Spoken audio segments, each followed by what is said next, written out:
Good afternoon, everybody. Thank you for being here for today's work session. We have two items on the agenda today, planning and development. One is guiding growth in the Triangle. The second topic is the overview of our upcoming information sessions on missing middle housing. Pat Young, Ken Bowers, and others are here to take us through this program today. So thank you for being here. Thank you, Madam Mayor, members of council. Really appreciate the opportunity. Once again, Pat Young with Planning and Development. Really appreciate the opportunity to give you all some information that we hope will make your jobs easier. Obviously, a big part of what you do in your role as council members is guide growth here in Raleigh. And we are here in Planning and Development Department and our other departments that support planning and development to assist you in that regard. You can see our mission here. Really, it boils down to three things. One is working with you and the community to develop a vision for future growth. The second is to develop rules that implement that vision. And the third is to administer and enforce those rules. And we try to do that in a way that reflects the city's values, sustainability, equity, and great customer service to everybody. This is our senior leadership team. I'm going to turn it over here in a moment to our Deputy Director, Ken Bowers, and he'll introduce these folks that are in the room. Most of them are in the room, so that you can put their face with what they do for the department and for the city. The outline of today is kind of going to focus on, first, why we plan for growth and what we plan for, the tools that we use to guide growth, and that's going to include information from our city attorney, Robin Tatum, as there are a lot of legal requirements with planning items. We're going to look at the three types of land use decisions, legal considerations, and then planning in practice. So with that, I'll turn it over to Ken.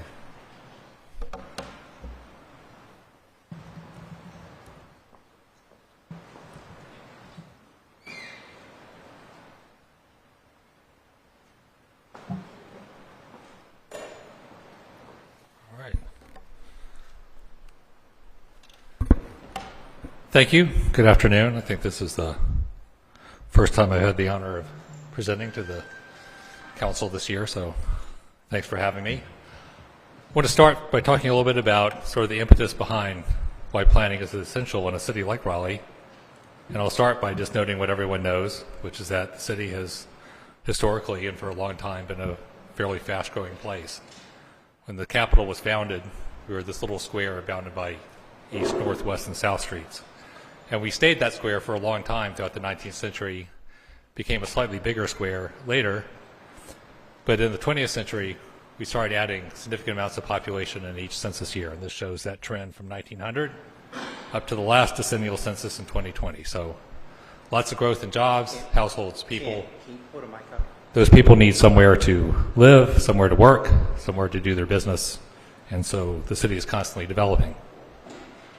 And this shows that annexation animation. You see the little squares in the middle, what the 19th century was, sort of expanded to include parts of University Park, Forest Park, in the early parts of the early suburbanization, but really expanded dramatically since the 1950s and especially in the 1980s and 90s, where the city saw some very, very large scale and rapid annexation of its outlying growth areas.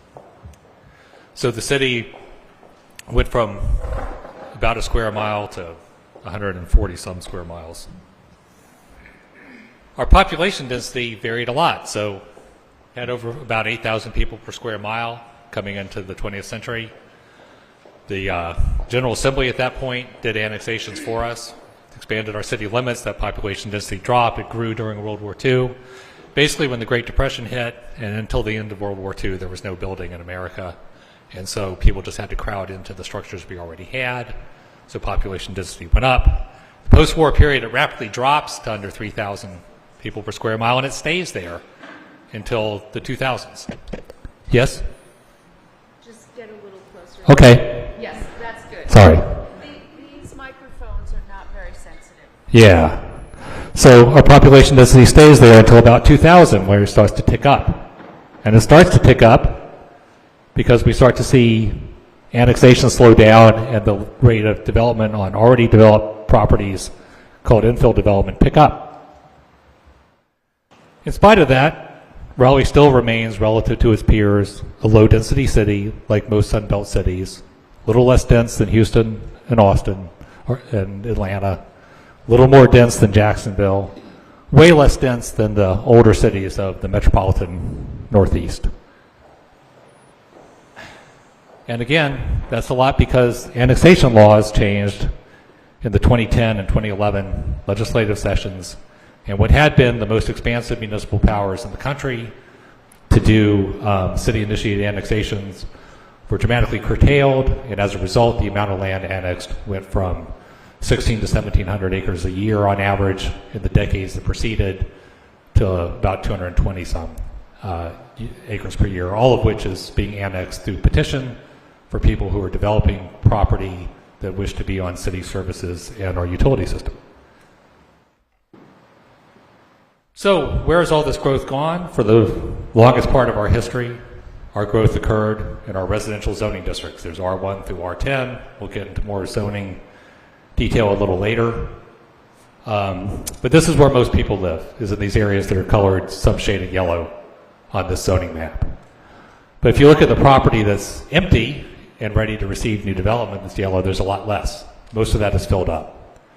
So instead, City of Raleigh has mixed-use zoning. In almost all of our non-residential zones, you can do housing, multifamily housing, and we've seen a lot of multifamily housing developed in the city, particularly after the Great Recession.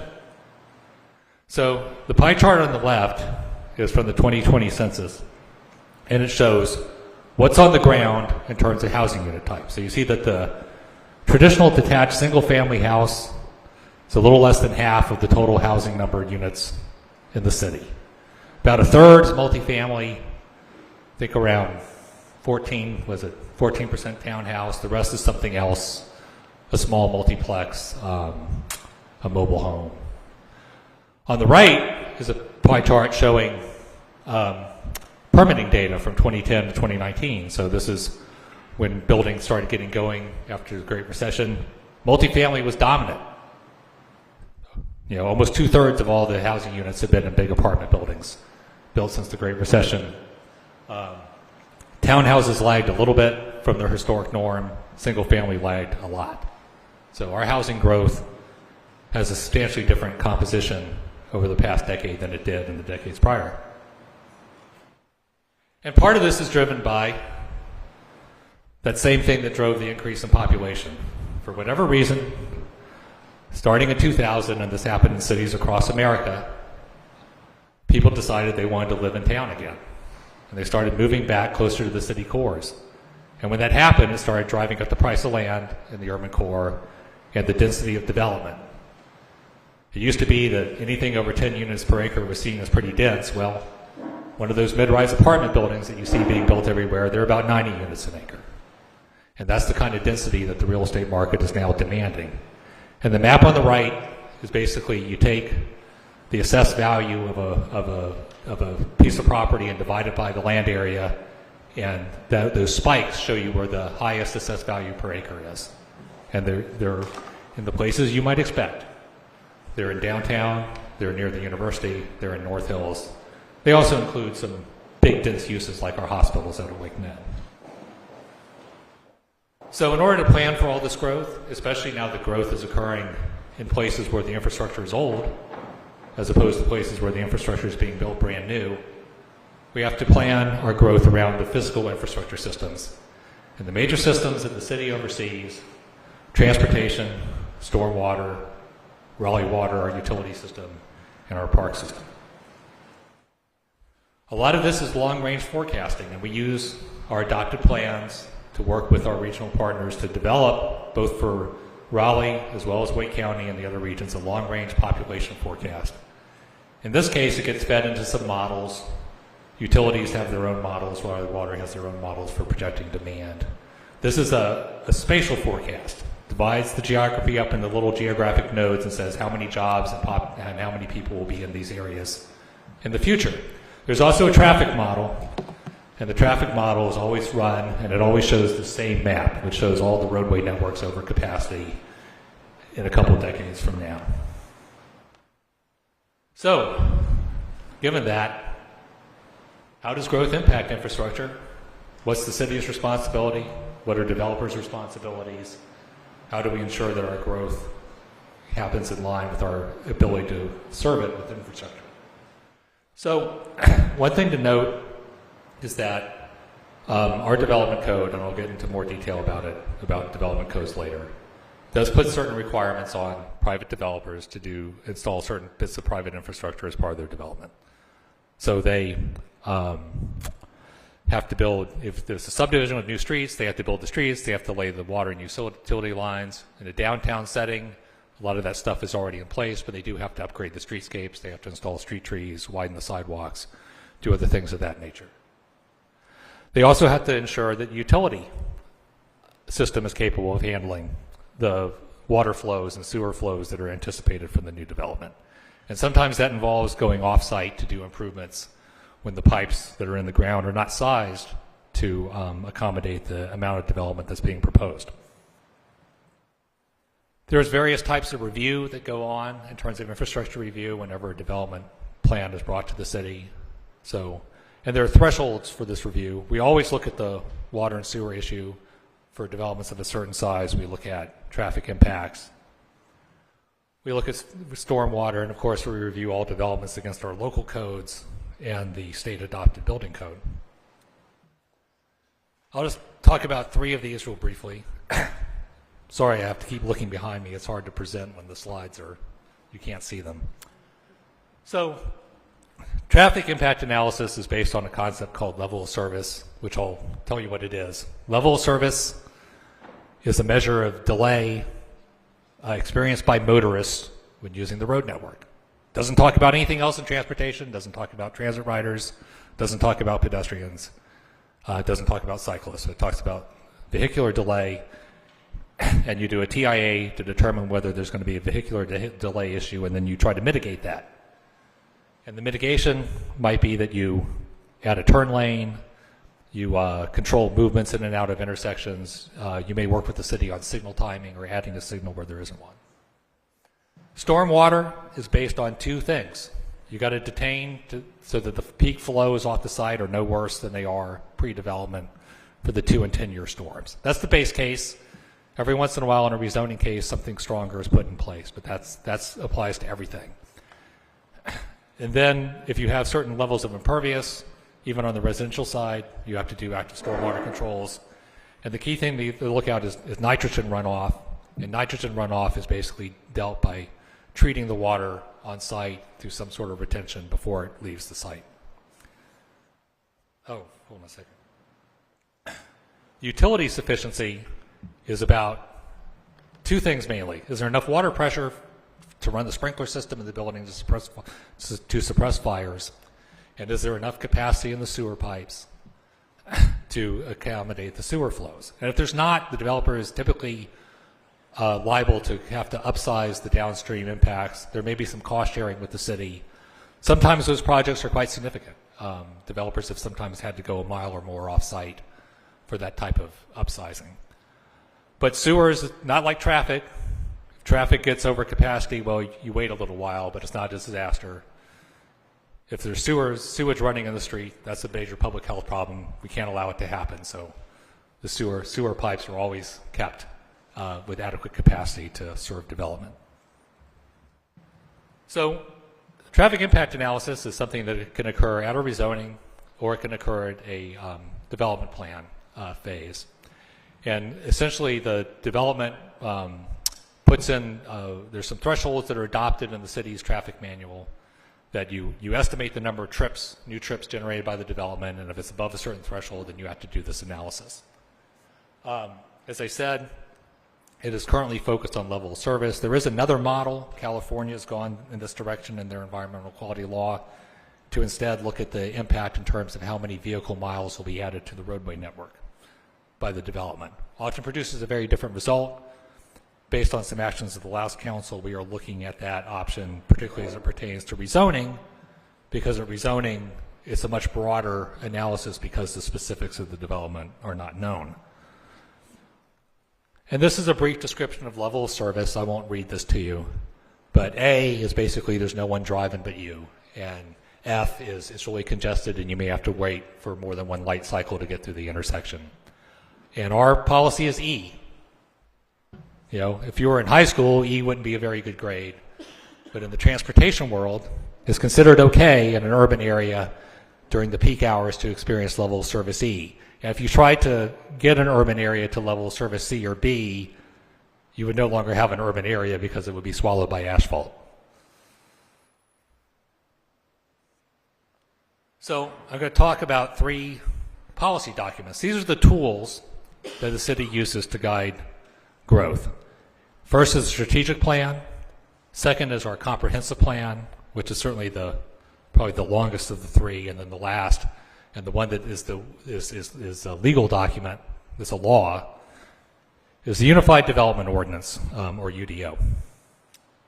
So the strategic plan is a shorter term plan, typically has a time horizon of a few years, and it's updated frequently with the council on an annual basis, and it contains focus areas, objectives, and initiatives. The objectives are broader, the initiatives are specific things we do to implement the objectives. And there are initiative teams that are formed. Sometimes this is something that's focused on the work plan of a department. Sometimes it's an interdepartmental team that forms the initiative team.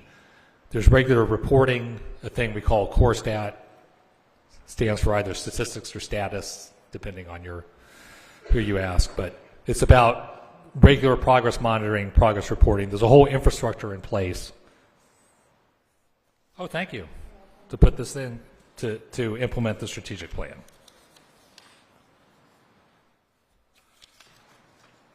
Next thing is the comprehensive plan. Comprehensive plan is supposed to put in one book, or these days one PDF, everything that's a policy about physical development, either in the book or incorporated by reference. It's organized around 6 vision themes, has chapters that have specific topics like land use and transportation, and at its heart are policy statements and action items. There's also area-specific guidance that comes out of our area planning efforts. And it's implemented first through the UDO, through the Unified Development Ordinance, is designed and was coded specifically to implement stuff that was in the comp plan. It's referenced in the rezoning process. That's when you're going to see it a lot, references to the comp plan. And then it also helps guide our capital planning and budgeting. This is the table of contents. I won't read through this, but I just want to note that it has a lot of the traditional things you would find in the comp plan, land use, transportation, housing. We also have some kind of unique elements. There's one for arts and culture, one for urban design. We have one for downtown, and we even have one that talks about how the city will work with its regional partners in terms of guiding growth and implementation.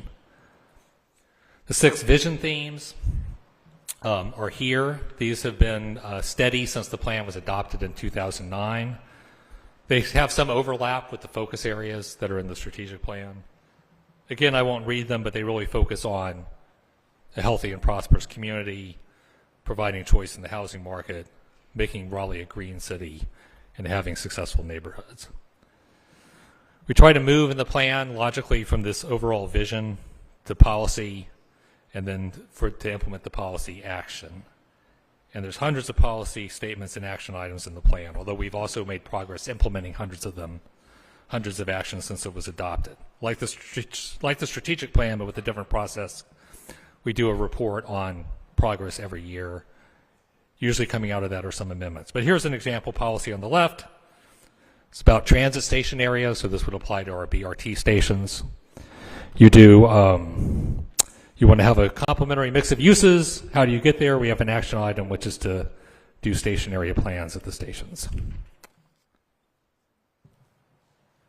It was probably one of the largest engagement processes we've ever done. We had 9 big citywide meetings that attracted between 100 and 200 people to them. We had some downtown focused meetings, a ton of little small community meetings, a lot of briefings to interest groups. 2 kind of unique special events, Kids City, which was a thing we did at Marbles, and Big Ideas Week, which was like a way to sort of generate excitement about the future. Eventually, we published a public review draft. I think it was the first time we put a draft document up on the web where people could comment on it directly using some special software. We got 1,200 comments. We analyzed and responded to all of them. The thing eventually went to a public hearing. Then the Planning Commission and City Council each held many, many meetings on it. Eventually went to an adoption vote. It was adopted unanimously. When we're amending the plan, the amendments can be initiated by the city or by the public. There is a process for the public to petition for a comp plan amendment. The Planning Commission reviews those, and the City Council, of course, decides. So the Planning Commission, in all cases, is an advisory body to the Council. The Council has the final vote. We post any pending amendments, whether they're city-initiated or initiated by the public, to an online portal for comment before they go to the Planning Commission. Next, I'll turn to the big one, the Unified Development Ordinance.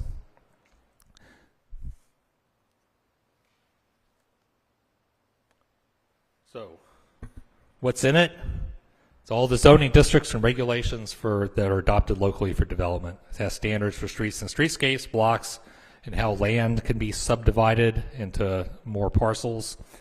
It includes provisions for natural resource protection. It's where tree conservation is located. It's where our stormwater protections are located. And it also lays out all the processes, whether that process is rezoning or site plan review or subdivision review, development agreements. It's all in there. Primarily implemented through the development plan review process, through field inspections, and through zoning enforcement actions. What's unified about it? Well, in the old days, subdivision and zoning were two different things. They were in two different books because they were pursuant to two different sets of statutes. It's no longer the case. Most communities, Raleigh included, put zoning and subdivision in the same book. When you do that, it's called a Unified Development Ordinance. That's all there is to it. So, purpose, like all development codes, goes back to the public health, safety, and welfare. That is the foundation for zoning authority. So, and it's amended frequently through text changes. Some years are busier than others, but we typically at least do a few text changes in any given year. Sometimes we've done between 10 and 20 text changes in a single year. When that's done, we try to publish it. We recently took over the publication of the UDO to make it faster. So typically, after a major round of text changes, we roll out the updates within a week or so. And we're currently working with our communications department. Right now, it's published as a PDF and a special online PDF reader. We're going to go to a web-native format later this year. That's underway right now. Make it more searchable, more accessible. So the UDO has within it local rules for the use and development of land and buildings. It includes zoning, subdivision, stormwater, natural resources, as I referenced. It also incorporates by reference some other technical manuals for streets, utilities, stormwater, and trees. The city has a number of manuals. Some components of those manuals are advisory, but some of them are regulatory. And when they're referenced in the UDO and contain shall statements, they become regulatory. So what is zoning? Zoning is a local law, divides the city into zones and regulates land use, lot size and shape, the intensity of development, how tall buildings could be, how much of the site they can cover, how far they have to be set back from property lines, things of that nature. You have to have a zoning map to have zoning. You may have heard that Houston doesn't have any zoning. Houston does have many hundreds of pages of development regulations, but there's no map. So because there's no map, there's no zoning in Houston. They do all sorts of stuff to work around the fact that they don't have a map, but they don't have one. We do have a map, so we have zoning. And when you rezone a property, you're changing the zoning designation on that official map from one thing to another thing. So why do we do that? Why does zoning change? Well, city is growing. We have to accommodate more people. So population job growth is a big driver. Sometimes it's because we have too much land zoned for one thing and not zoned for another because of changes in the economy. What's happening right now? In the industrial realm, there's less space demanded for production and manufacturing, but a lot of demand for logistics because of Amazon. And same thing, less demand for retail space, more demand for logistics because of online shopping, less demand for office space because of work from home, more demand for space in residential homes so you can work from home without being on top of your things with your spouse. And lifestyle preferences change over time. Household sizes and styles of living change. These little cute photos show the ideal living room from, I don't know, the 60s and what we like today. I kind of like the 60s one, although that staircase would not be suitable for a household with a toddler in it. And also transportation and infrastructure investments. So a place doesn't have water and sewer, but we expand the utility network. We've done that a lot because we serve all of eastern North Carolina, eastern Wake County. All of a sudden, or a new highway interchange is built that allows different types of development that would have been viable there if that investment hadn't been made. So you see rezoning in response. Maybe this area is all residential, but now because it has better transportation access, there's demand for commercial, so we're going to rezone to commercial. Robin will get into this in a little bit more detail, but there's two flavors of zoning. There's general and conditional rezoning. So general use is basically the district and all the standards for that district that are in the UDO and any other provisions for the UDO, and that's it. So it allows all the uses permitted in the district. In our code, we've gone to a more form-based approach. I won't get into the details of what that means, but what it really means is that instead of regulating the intensity of development through ratios like units per acre or floor area ratio, we use form standards, how tall the building could be, where it has to be set on the lot, et cetera. That determines the intensity of use. And then the UDO standards apply for all that other stuff, the streets, the stormwater, the tree preservation, open space, tons of stuff in the UDO that apply to all developments. Conditional zoning is designed to address impacts not adequately addressed in the UDO. Someone wants to rezone from RX, which is a residential multifamily, to CX, and you say, well, that's great, but we don't think there should be a nightclub here. It'll annoy the neighbors. Okay. The owner says, we'll put in a condition that says you can't have a nightclub in this district. It's a special custom-coded district with additional restrictions, so it limits uses, heights, intensity, may enhance some of the other environmental standards, cannot be imposed, has to be offered under law, and Robin will cover this in much more detail. Every condition has to be agreed to and signed off by all the owners of the property. When the UDO is changed, it's called a text change. That's just to distinguish it from a map change, which is a rezoning. Like the other processes, there's an engagement portal. We get comments on it, goes to Planning Commission. The Planning Commission holds public meetings. They're noticed, and then they make a recommendation. City Council gets it. You hold a public hearing, and then you make a decision as to whether to adopt the text change or not. Unlike the remapping process, there's some additional reasons why the UDO text might change. Sometimes there's a change in a state statute, and it either allows us to do something we couldn't do before, or it says that we can't do something that we were doing in the code. So we have to amend the code to be in conformance with the statute. Same thing with the new ruling in case law. For example, some years ago in Wilmington, there was a case that said you couldn't regulate ADUs by requiring that the principal dwelling be owner-occupied. If that's the case and you had that in your standard in your code, you got to take it out because it's now been invalidated. Sometimes a code standard is considered, insufficient. You want to improve development outcomes. There's some emerging issue. The development community is doing something you've never seen them do before. You don't like it. You want to create an ordinance to deal with it. There may be other changes in the real estate market, or just a community priority arises that can be dealt with in the UDO.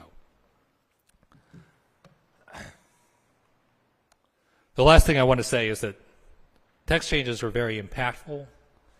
They're impactful compared to zoning conditions. Zoning conditions are great and very useful. They apply to a specific small piece of property. You change the UDO, it applies to everyone. So as a result, if we're finding that we're constantly asking for a condition on something every time a zoning case comes in, well, maybe the code standard is insufficient and we should change the code standard so we don't have to condition it. And then it applies to everyone. Most developments do not involve rezoning. Rezoning's a very public process, but most development comes in under the zoning that exists. If you want to improve this, say the stormwater standard for that zoning, you got to change the code. All right. Got a little bit more, and then I'm going to turn it over to Robin. So we're talking about land use decisions. Everything in the planning realm is a decision. Someone has an application. Do you say yes? Do you say no? It's a decision. You say yes, but you got to do this. That's also a decision. I'll start just by talking about municipal governments. Local governments sit within a hierarchy of governments. At the top is the federal government. Federal government is a source of funding. It's a source of certain laws that we have to abide by, like the American with Disabilities Act, Fair Housing Law. They provide us with our floodplain maps. That's a federal responsibility. And any project that involves federal funds has to go through the National Environmental Policy Act review, NEPA. But other than that, federal government doesn't have much involvement in the land use space. The state does, because the state adopts the laws that we have to follow. We don't have any authority in the land use space unless the state gives it to us. They also adopt the building code. And they have certain base regulations for how drinking water watersheds are managed. Our regulations are stronger than that base, but you have to meet at least the minimum that the state provides.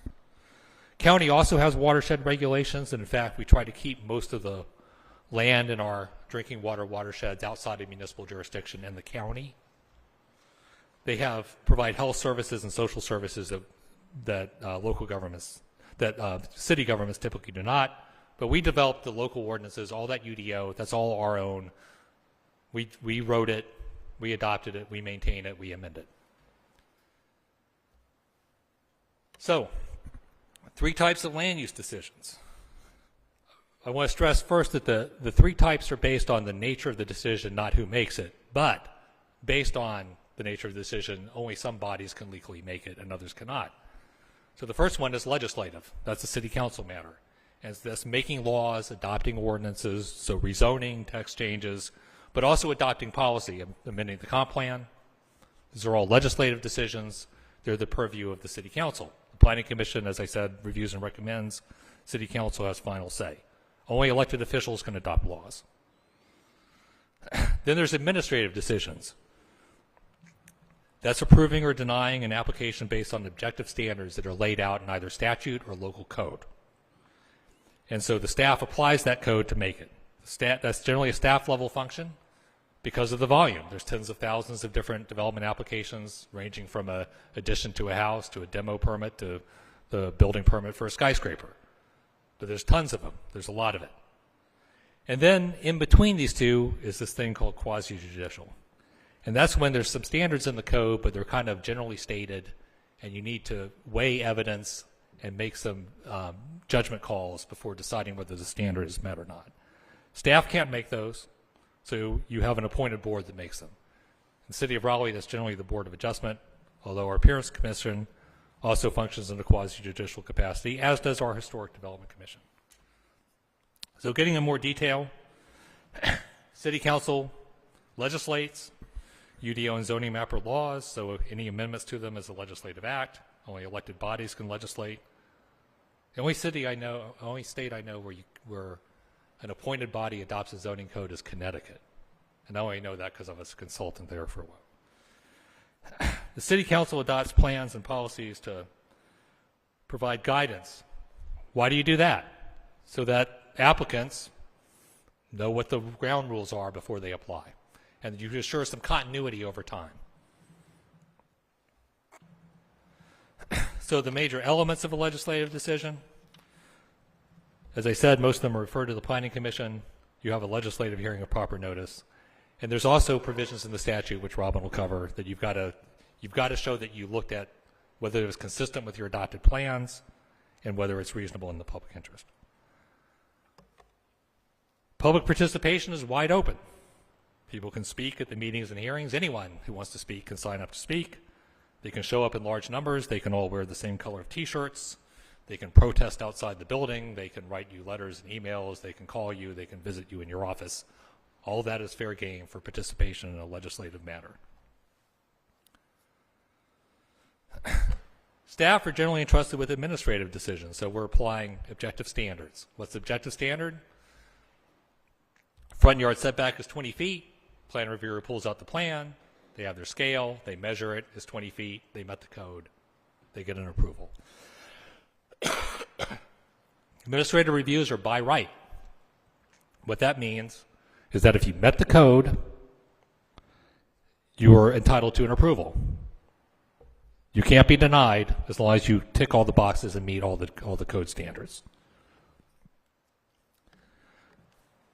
Common decisions, subdivision and recombination plats. Those are official maps that show what the boundaries of property are on their file with the county. Site plan review. Any major development project of any scale, it goes through a site plan review. Some simple stuff like swapping out the use in the storefront, maybe a zoning permit. Putting up a fence in your house is a zoning permit. You got to get a permit to demolish a building, a permit to disturb land in any sort of scale. You got to get a permit to build a building, and when the building is done, you got to get a permit called a certificate of occupancy to occupy it.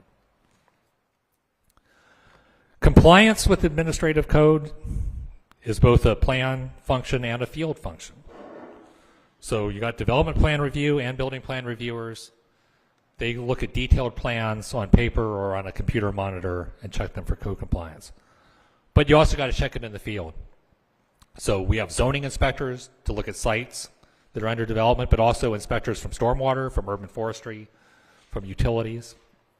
So plan shows I'm going to comply with the silt and sedimentation ordinance by putting a silt fence in this location. Someone's got to go out there and look in the field, is that actually there? If it's not there, you note the violation, they have to comply. If they don't comply, you can fine them, you can stop work. Same with building inspectors, they got to go out throughout the construction. You know, they can't wait till everything's hidden behind the drywall. They got to go out while the building's being constructed, check the plumbing, the electrical, the mechanical systems, the structure, everything to make sure that building meets the code. So, last thing I'll cover, and Robin's going to go into more detail, are quasi-judicial decisions. So, you have a generally stated standard in the ordinance. It requires some level of judgment in its application. You've got experts who come in and provide evidence to the governing body. That's a quasi-judicial decision. When there's a generally stated standard and judgment is involved, issues of due process. Did you have due process leading to the decision to approve or deny this application? So we've determined that in order to have due process, the hearing has to be run kind of like a court proceeding. It's not a court proceeding, but it has similar rules for evidence and qualifying experts and demonstrating standing to participate. So it's called quasi-judicial. It's not a courtroom, but it's like a courtroom. Here are some common things we see. Variances are a creature of the zoning statute. The ability to get a variance was in the very first enabling zoning laws that came out in the 20s and is still there. And it's based on a hardship. You have some sort of peculiar thing on your property that makes code compliance difficult or impossible or unnecessarily hard.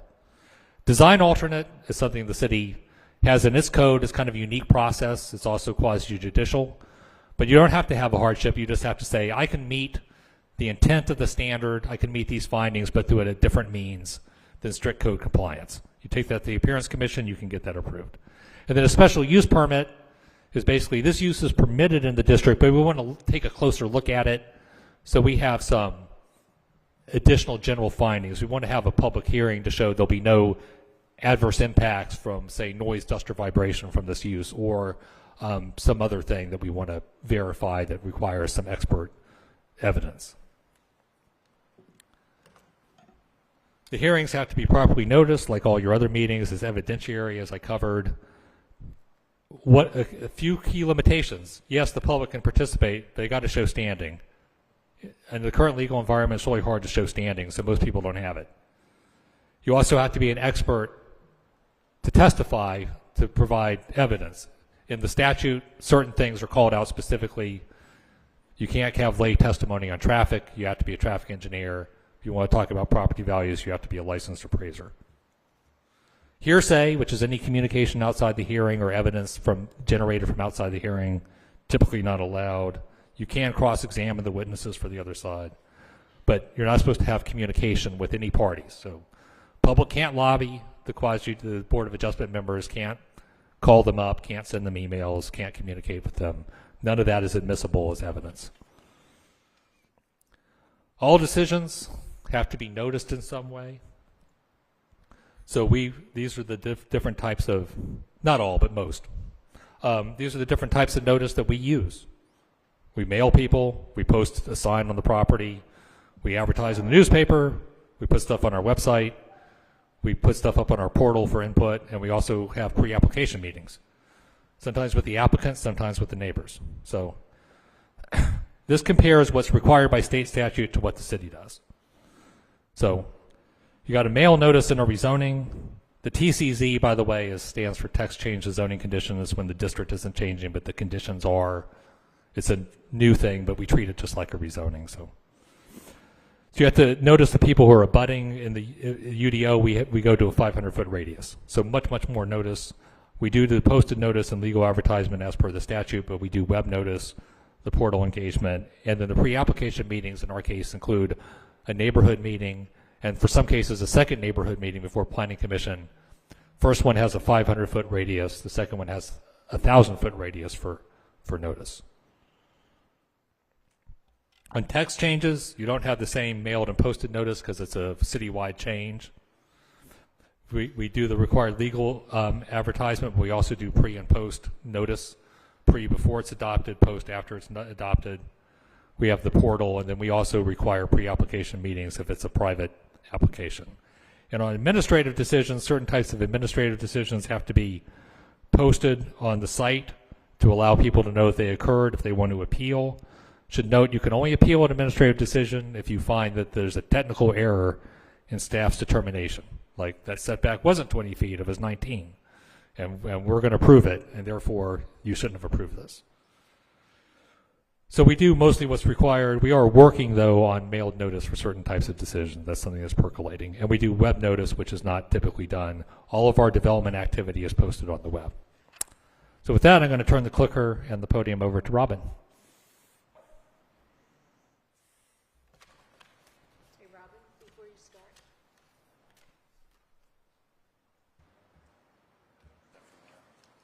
You want this? No, I've got it. So I hate to break this up, but we have a big announcement. Our region is going to host the University Summer Games. We lost for 2027, but we got the award today for 2029. We will have athletes from at least 150 universities throughout the world. In Raleigh, Durham, Chapel Hill, Greensboro, representing schools from throughout the country and the world. $150 million estimated economic impact, the largest event ever hosted by the state. It is huge. And I was part of a team that had been working to secure the games for 2027. When we went to Brussels, unfortunately, we were not awarded the games, but they hinted to us at that time, what about 2029? I said, you come with a contract, we'll do it. Well, they signed the contract today. Hill Caro has been heading this up and has done a magnificent job. He has been persistent.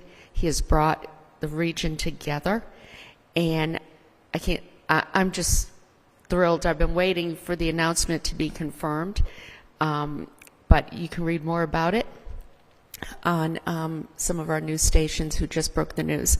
So big news for our region. No, Robin.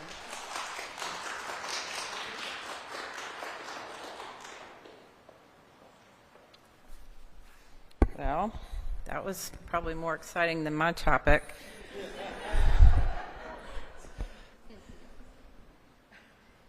Oh, wait a minute. Okay, thank you. And I'm going to spend my portion of the presentation. Can you hear me okay? Kind of tying some things that Ken said to you to the actual North Carolina general statutes and state law.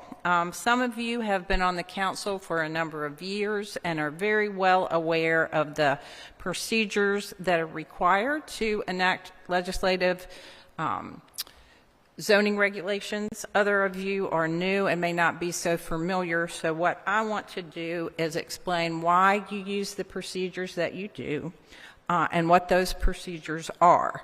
I'm sure some of the new people, when you have been sitting on the council table doing your first rezoning decisions, it's been kind of confusing. Why am I reading this? Why am I doing this? And I'm here today to explain why. And the most obvious answer is because state law has instructed us how to do those things. Now, as I've told many of you on a number of occasions in North Carolina, we only, as a city, have the authority that is delegated to the city by the General Assembly. And we can only act in accordance with that delegated authority. One of those powers is this authority to zone and regulate land use. So that is something that is clearly in your in the scope of what you can do when you're passing ordinances, and that power exists both in the corporate limits of the city and the extraterritorial jurisdiction. For those of you who are new, you may not know that the ETJ is an area outside the city limits in the county where we are allowed to exercise our zoning power, and not the county, it's the city, because generally that's a place we expect ultimately to expand. Oh, I thought Ken was giving me some kind of sign. Now, the zoning power first appeared in the general statutes back in the 1920s, and over time it's changed. Up until lately, there was one statute that was required for the counties and another one for the cities. As development changed and got bigger, more intense, and more complicated, new rules were enacted, and they were done kind of piecemeal over a period of time. In about 2014 or 15, a decision was made to rewrite all of the zoning and land use statutes in North Carolina. I worked on a committee that did that for about 4 or 5 years, and ultimately this was enacted in 2019. It's called North Carolina General Statute 160D. It was passed in 2019 and went into effect everywhere in 2020. We were given about a year, along with other municipalities, to bring our ordinances into compliance, and we have done that. Now those rules are codified in the UDO.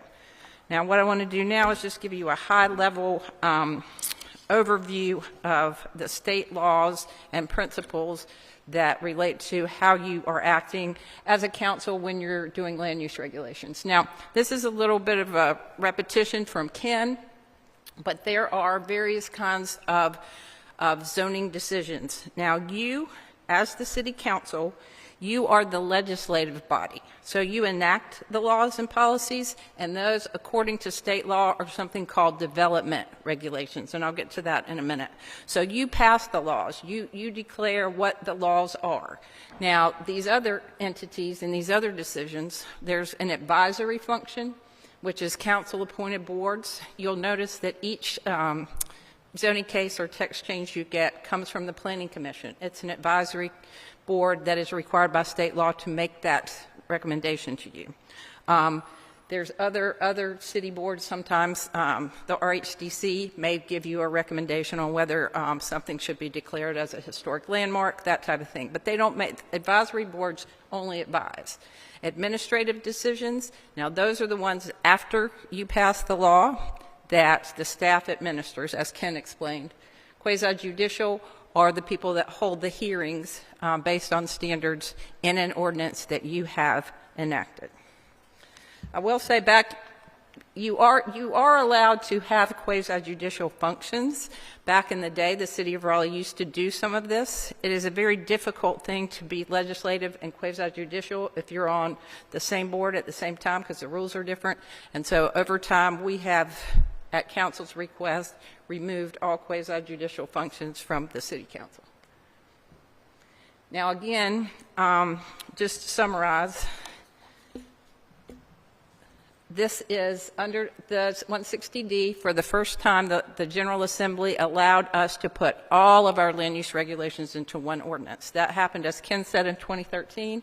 So a development regulation covers a number of things, including a UDO, zoning, subdivision, flood damage, historic preservation, and we have taken all those and put those in our UDO, which again, your job is to pass and amend that ordinance.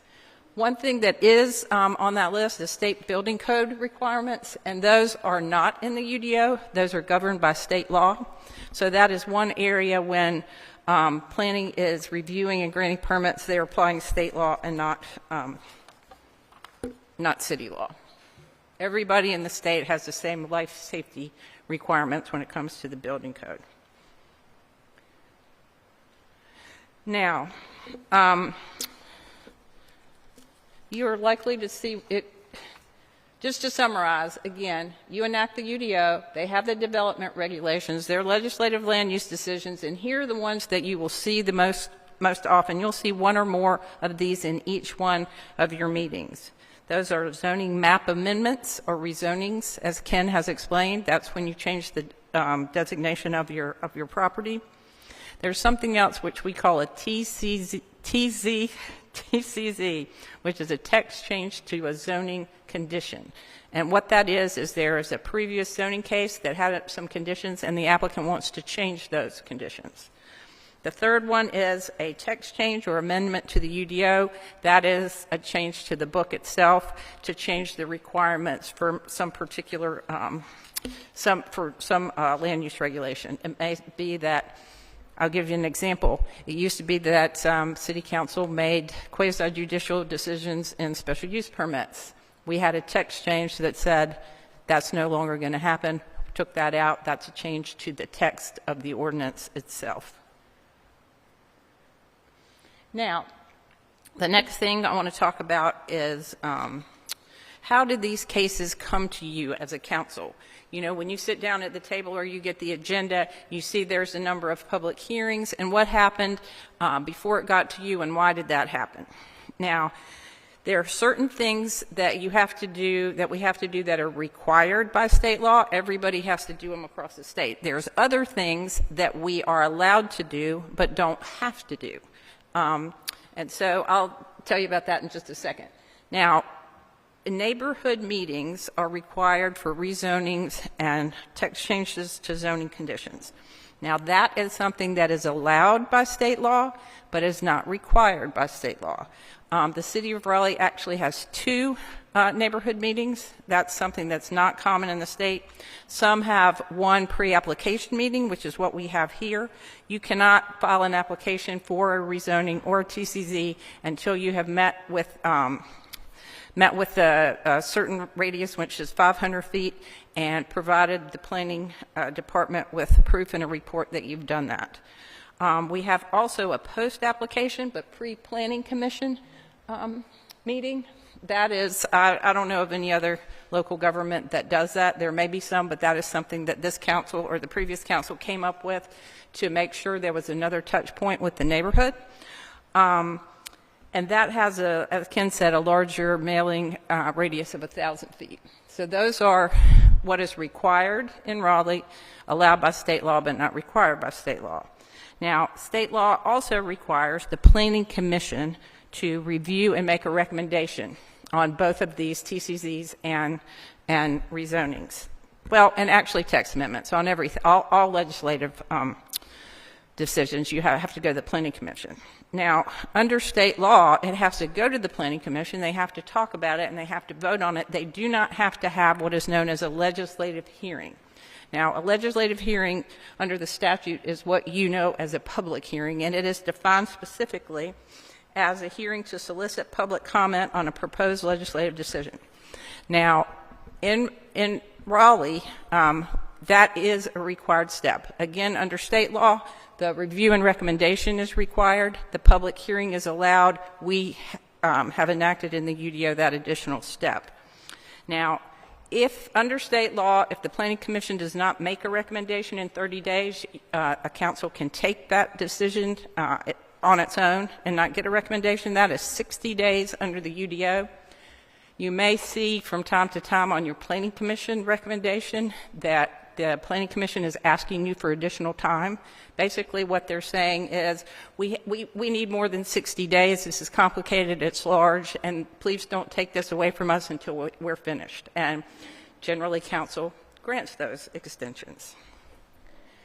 Now, this is when you first see it. So already we've had the neighborhood meetings and the planning commission, and this is when it comes to the council. And state law does require public hearings for rezonings, TCZs, text changes, also for comprehensive plan amendments and development agreements. I'm not really concentrated on those right now, but the public hearing that you have for each of these decisions is required by state law. Now, after the hearing, you can do a couple of things. You can wait to vote. You can send it to a committee. You can do certain things. But generally, ultimately, once that is done, the next thing that is required is to have a vote on the legislative decision. Now, in Raleigh, we have a special rule in our charter that says anything that you do, any action you take, any resolution, any ordinance is going to need 5 votes. And that applies regardless of whether there's 5, 6, 7, or 8 people at the table. That's a little different than state law, but 5 votes no matter what. And so what that means is if you have a rezoning or a text change or one of these other decisions and the vote is 4-4, that it fails. Okay, Ken has touched this. I'll just real quickly. State law does provide what kind of notice that is required for each one of these steps. The UDO can provide that we can require more notice, and as Ken has explained, the UDO does have significantly more notice and engagement requirements than the state law would otherwise require. Okay, the next thing I want to talk about is zoning districts. Now, the most common by far request that you will see in the legislative arena is a map amendment or a rezoning. And Ken had a picture of our zoning map up there, and the reason it's a map amendment because state law requires that as a part of the UDO, we actually have a big map of the city, and each parcel in the city is assigned a different or its own zoning district designation, and that is the zoning map. So if you want to change that designation, the way to do that is to ask for a rezoning.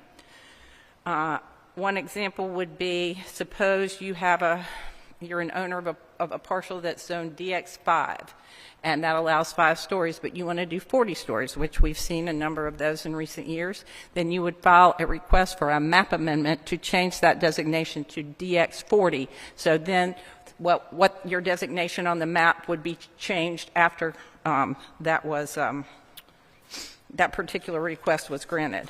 Now, there are different types of zoning districts, and you'll see these as these rezonings are coming through. The first is a general use zoning district, which is very traditional. This was the only kind of zoning district they had for many years, from probably the 20s when zoning started till, I would say, the 80s, probably. Marshall's she's almost been around as long as me. When this new conditional zoning tool came into effect. And basically in a general use district, which you will see, they're the ones without the CUs after them, R4, R10, RX. And in a general use district, only every single property that has that designation in the city of Raleigh has got to have the exact same rules. They cannot vary parcel to parcel. Every R10 parcel has got to have 100% the same rules. So, and that's another part of the statute that says that. So, as you can imagine, that's not very flexible, which is why conditional use zoning was eventually came into being. Through someone at the School of Government and some other lawyers who came up with this kind of hybrid. The second type of there's a general use district called an overlay district, and that's when you have an underlying either conditional use or general use designation on your property, and then there is an overlay on top of a number of those parcels that puts additional requirements on those parcels in addition to the ones of the underlying districts. I'll give you a couple of examples. The historic overlay is one. Watershed districts are another. For example, in Oakwood, which is one of our historic overlays, a lot of the A lot of the properties are zoned R10, so they got to do all the R10 things. Those are those requirements. But anytime you want to change the exterior features of a building, you have additional rules, and you can't make an exterior change unless it's what's known as congruous with the special character of the district. So you either have to go to the staff for minor works or the RHDC for major works and ask permission. Can I paint my house this color? Can I add these windows? Is this roof okay? Is this addition in the right place? So those parcels, they've got R10, and then they've got these extra rules on top of them. Now, the last type of district is a conditional use district, which is what you, by far, the thing you see that you will see the most sitting at the council table. And those have individualized development conditions that are unique to those specific parcels. Now, the way that you'll see those, each general use has a companion conditional use. So, as you can see, an R4CU would be the conditional district that's the companion district. One of the things that is different is that every parcel zone conditional use can have different requirements. So, unlike the general use, you could have a parcel zoned R10CU right here and one over here zoned R10CU, and their requirements are not the same because they will have different conditions. And what those conditions do is they allow you to add additional restrictions that are not otherwise a part of the general use district. The things that you will see will do things like there may be 20 uses in the general use district, and you'll see your conditional use application, and it will only have 5 uses in it. So they are saying, we are promising you through this application that we'll only do these 5 things and not all 20 things. You might also see lower heights, greater setbacks, that type of thing, to basically mitigate the impact on the proposed application on the neighborhood generally. Now, the rules for making the decisions on a general use and a special use are not exactly the same. We don't see a lot of general use rezonings, but they do come through from time to time. I'm looking at Pat, 10 a year or something like that. So they're not a lot, but when you see them come through, you just kind of remember that they're not the same because, we're not used to them. So sometimes I'll see that they'll start talking about conditions, and it's like, oh, we can't do conditions in a general use rezoning. So there are just a couple of other rules I wanted to point out real quickly. First of all, who can ask for a general use rezoning? Well, the property owner can ask, and the city can also rezone someone's property to a general use district without their permission. So those are the 2 entities that can place property in a general use district. Now, no person other than the property owner can rezone someone's to a general use district, and that is a new 160D rule that went into effect in 2020.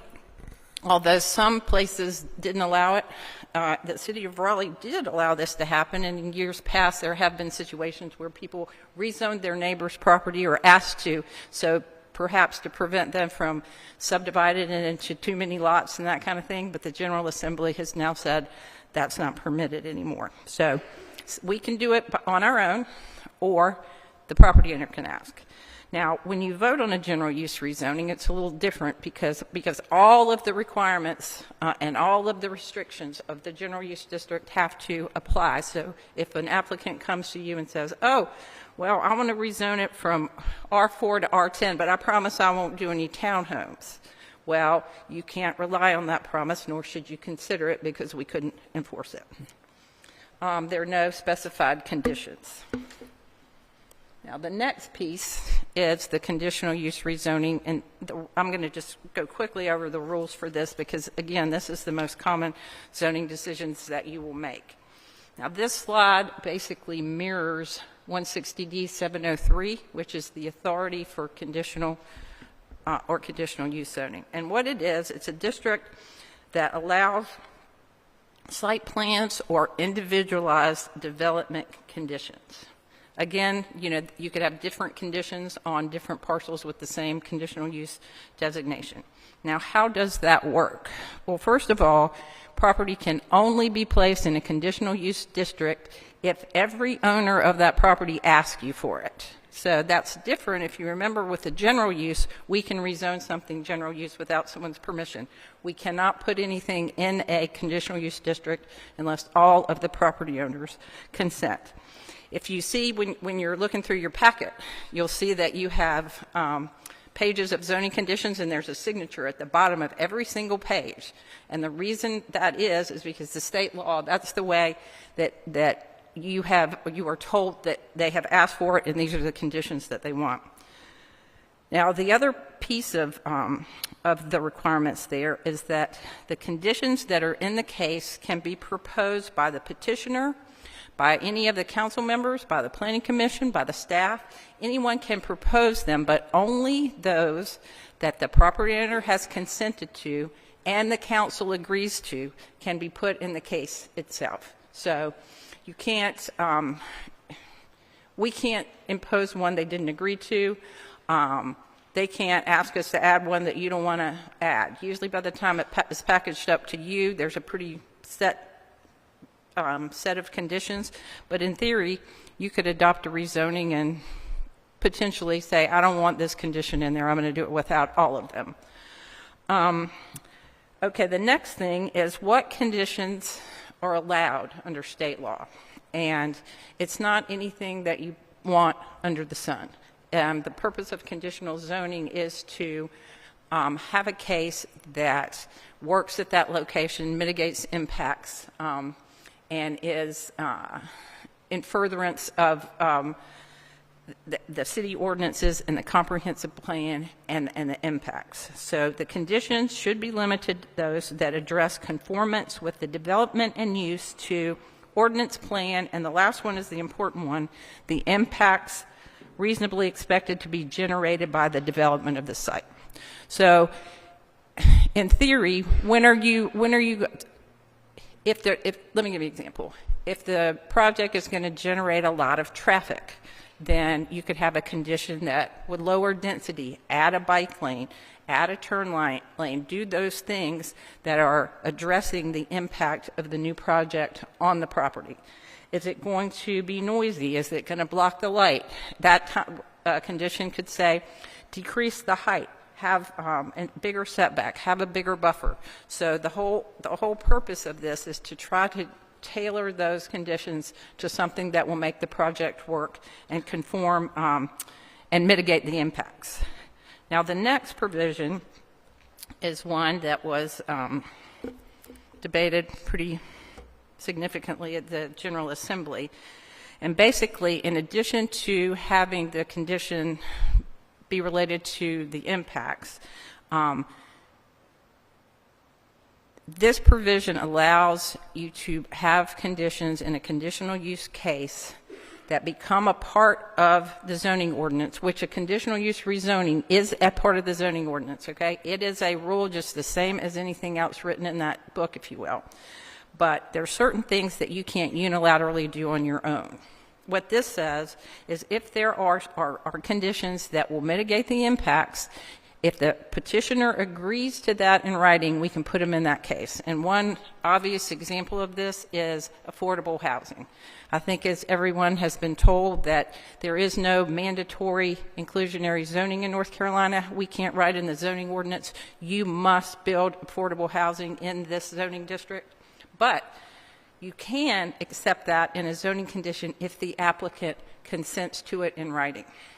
And again, presumably it's going to mitigate the impact. An example would be if you lost some naturally occurring affordable housing and the applicant wanted to put forth a condition to add affordable housing, that's a situation where that particular provision becomes important. It allows you to go beyond your zoning authority to put things in conditional cases. Right. Quick question. Say an applicant does not want to put in a condition for affordable housing. Can that be a reason to deny the case? Well, The reason to deny the case would be that the rezoning does not further the health, safety, or welfare. It's not a good project. It's not bringing the benefits to the city that the rezoning would otherwise bring. I think that you can say that the affordable housing condition would be the thing, in my opinion, that would mitigate the impact and make your project one that conforms with these rules, right? I would not suggest just saying, I want affordable housing in every single case, and if you don't do it, I'm going to turn it down. You see the difference? It needs to be done on a case-by-case basis. Look at the impact. I think it's fine to say, this case, I need it. This is the thing that I need, but not to have some across-the-board thing, because then that looks like it's mandatory. You understand? So I would advise you look at every case individually, and if you are going to ask for things that you couldn't do on your own, to make sure that you go through that analysis. You can always call me, call Pat, we can go through it, but that's the reason that rule is there, is so that you can come to an agreement and require things that you couldn't do on your own, so you can go a little bit further. We have certain limitations on, I'll get to another one in a minute, but on our, how much we can regulate trees. So you can, if they agree to it, you can really have a more robust requirements in that regard. Now, the next one here is, I think everyone probably has figured out by now, that you have to have a comprehensive plan consistency statement adopted with every single rezoning or text change or TCZ. And this is a state law requirement that went into effect in 2006. And I know people, it seems maybe a little perfunctory or silly, but the reason it's there is there's always been a rule in the general statutes that said you have to enact zoning ordinances in conformance with your comprehensive plan. So your comprehensive plan is your long-term goals. When you do the ordinance, you're supposed to be zoning in accordance with that. Well, this consistency statement is forcing you to go through that analysis, if you will. So the General Assembly decided that you couldn't, they wanted you to make sure that you looked and compared the two, and that's what that consistency statement does. So the staff will prepare it, but ultimately it's your decision on what consistency statement to adopt. I do want to emphasize that you can approve something that's inconsistent with the comprehensive plan, and you can deny something that is consistent with the comprehensive plan. What you cannot do is not go through the analysis and explain why you were doing it. So that's what that particular statement does. Now, rezonings and TCZs have a couple of extra things. There is a reasonableness statement that's required. That will be in your packet as well. You will approve the zoning and the statement. Now, the second thing with a rezoning is that if it is inconsistent with the future land use map, which I think Ken told you about, in addition to having a zoning designation on every parcel has a future land use map designation. Now, they don't always match up, but if you ask to rezone it and it's inconsistent with the map, then the map is automatically amended without a second or a companion request.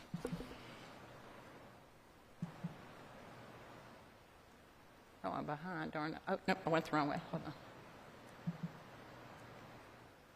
Okay, I just want to hit a few other high-level zoning rules that you may see or hear about that we thought might be important to point out. The first one is something called permit choice and vested rights. And those are fairly new statutes, too, in the last 10 years or so. And what that does is it prevents the city council from changing the rules in the middle of a zoning or a project. And so you can't change the UDO or the zoning of property or any of the rules that apply if an application for a development approval has already been submitted and is in the queue, or a permit has been issued and it is under construction but not complete. You may know that if you have something that's already been built and the UDO changes, you can continue using that for whatever purpose it is. That's called a non-conforming use. But these are the things that stop council from changing the rules in the middle. That used to be fairly common, not in Raleigh, but in a lot of places where Back in my private practice days, I did many cases where I would represent like a asphalt plant, and they would put their application in, and as soon as the word hit the public that there was an asphalt plant, the city council would prohibit asphalt plants, and there was really nothing much that the applicant could do unless they had something called vested rights. So this has changed now. As soon as you put your application in, you get to finish. Now, another example of that would be, right now, ADUs are allowed in the city of Raleigh. They were not several years ago. So if the council decided they wanted to prohibit them again, they can do that. But anybody who had an application to build it or was in the middle of construction would be able to finish it, if that makes sense. And you can choose the ones, if the rules get better in the process, you can use the new rules. You can use the new rules or the old rules if they change in the middle of your project. Okay, this is something that we've just seen lately. I've seen more than I've ever seen it before, and we've had to kind of talk to applicants. You can't have reciprocal promises in a conditional use zoning condition. A conditional use zoning ordinance is an ordinance. It is a regulation that the property owner must follow and we must enforce. So if you see a zoning condition that says, well, we'll give you the property for the road, but the city will build the road, that no longer is an ordinance. That becomes a contract or an agreement. And the law is very clear that you cannot have bilateral promises in zoning cases. Now, there is something called a 160D development agreement that is a part of the UDO and state law. It isn't used, and it hasn't been used in Raleigh. We could use it. A lot of municipalities do, and that allows you to make an agreement with the developer, and then you can pull that agreement into a zoning condition, even though they're both separate.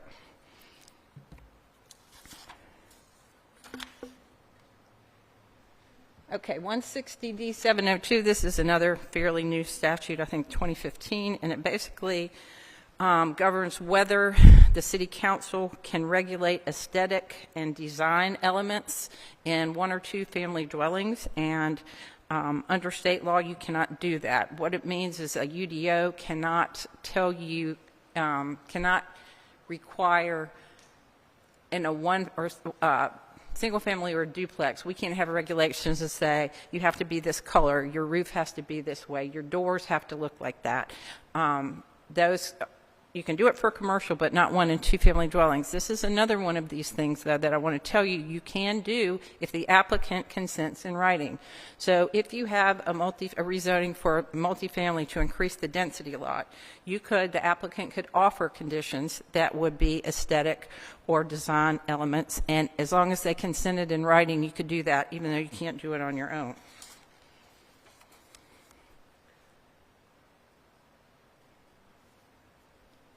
Okay, the last thing, and I'm not going to go over this very specifically because I think Ken has, but with respect to legislative rezoning decisions, you have a wide range of discretion to approve things and deny them.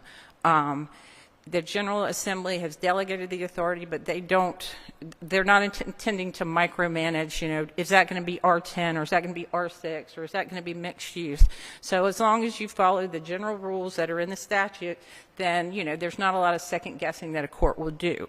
Now, that is not the case with notice requirements. Those are pretty much ironclad. So as we've seen lately, if we miss the publication deadline, we gotta fix that, because that is something that, if you don't follow all of those notice requirements, then that will put your rezoning or the applicant's rezoning at risk. And this was another just summary which Ken has done about, which I've already talked about, is where the state law requires certain things and the UDO requires more. So that is the end of my presentation. If anybody has any questions, I'm glad to answer them. Just a quick question on development agreements. That's something that's new, correct? Well, they've been around for a long time, but the statutory authority for 160D just bolstered them, and we passed an ordinance, last year before, incorporating it into the UDO. So now it is unequivocally allowed if someone wanted to do it. It's more, they're more intended for large developments that exist over a period of time. And they originally came into effect, they were a developer, a regulation that a developer wanted, because what they do is they lock them into the rules that are in effect when you do the development agreement. So we talked about permit choice and the vested rights. If you have a development agreement, then you are allowed to develop for the next 10 years or however long it is. You can do phase 1 year, another phase another year, and you're guaranteed that those requirements are going to be in effect. The other thing it allows you to do is to do some public-private partnerships and actually integrate those into your rezoning case, which you can't do with conditions alone. I just have a really quick question. In regards to Planning Commission review, I know that you said that state law says that they have 30 days and that Raleigh has 60 days. That was just limited from 90 days just a few years ago. Am I correct in saying that? That was at 90 days and then through a text change was limited to 60 days? Ken, did we? Yeah, we did. We changed it. We gave them less time. Yes, I think there was the thought that maybe things weren't coming through quick enough, and so now it's 60, but they can ask for an extension. Okay. Thank you so much. But state law is 30 days, so either one of them is a lot more than what state law is. Story? Yep. So the mayor asked about development agreements. Is that the same thing as a planned development, or is there some difference between the two? Between what? A development agreement and a planned development. A development agreement is a term of art that is, well, it gets thrown around a lot. You know, every agreement that has a developer and the city, you can call a development agreement, but that is not what this particular tool is. This one is one that is defined by statute. You actually have to have a public hearing on it and bring it forward, and so it's a locking in of development regulations for a period of time after council has held a public hearing on it. It's again, we've never done one of those in the city of Raleigh. I think there are projects where your planning staff, I'm not a planner, might think they might be a good thing for both the developer or the city. So we just haven't gone that way yet. Anything else?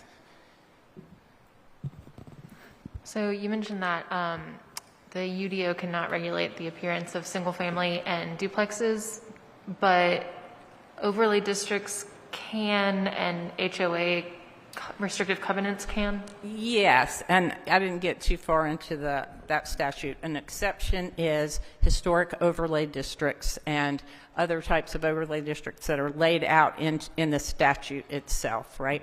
So, and a covenant, we don't have anything to do with the covenant.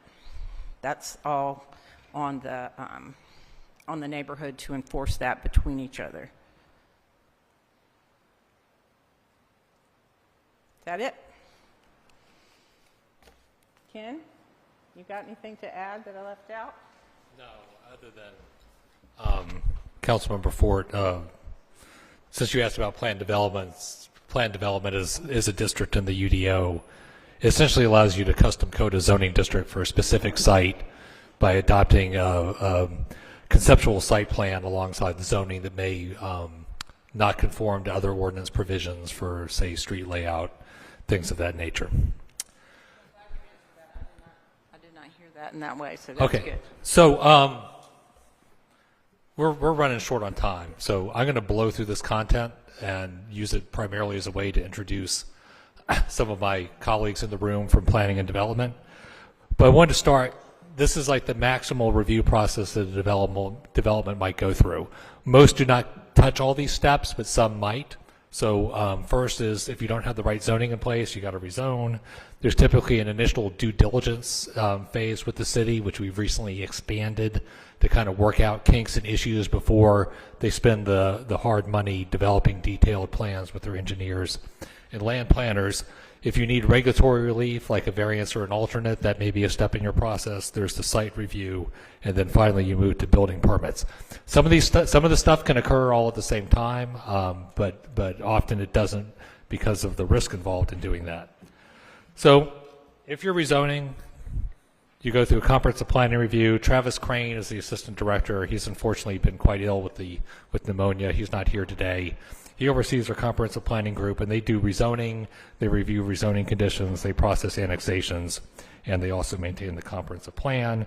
When they do rezonings, the staff report is kind of a disclosure document. It contains an analysis, staff's best analysis as to whether the proposal is consistent with the plan. Of course, the council is the final decider. You don't have to agree with our analysis, but it is there to guide you. We analyze equity impacts, climate impacts. Those are relatively new additions to the staff report, but the largest sections of it are impacts to different infrastructure systems, and the other departments in the city all weigh in: transportation, stormwater, et cetera. In the due diligence phase, our customer service division often comes into play, and they're often involved throughout the development process. Karen Ray is the assistant director in charge of the customer service and continuous improvement. So they're involved in the intake center for all applications, as well as managing a lot of our business processes, and their role is to constantly be looking at how to improve those processes and the customer experience over time. Urban projects is something new. It's a reboot of our old urban design center, and we're really focused on trying to elevate development outcomes through coordinated planning and partnerships. One of the things that we do is scan some of these early due diligence items. Are there opportunities to expand a project to implement some public priorities? That might be an adjacent capital project. It may be linking development with a park improvement. It may be an opportunity to enhance placemaking as part of that. And we're looking at tools, development agreements, reimbursement agreements, other things in order to bring that to fruition. I won't go into this because we're running out of time. When you get into the realm of regulatory relief and development plan review, then zoning and land development is the division that you're mostly dealing with. Brittany Waddell is our assistant director for that division, which is extremely busy these days, as you might expect. So they handle variance and alternates. There's a staff report here, but because of the nature of a quasi-judicial proceeding, it's kind of a laying out what are the required findings, what are some basic facts of the case. The rest of it goes into the testimony at the hearing. Then we get to plan review and zoning permitting.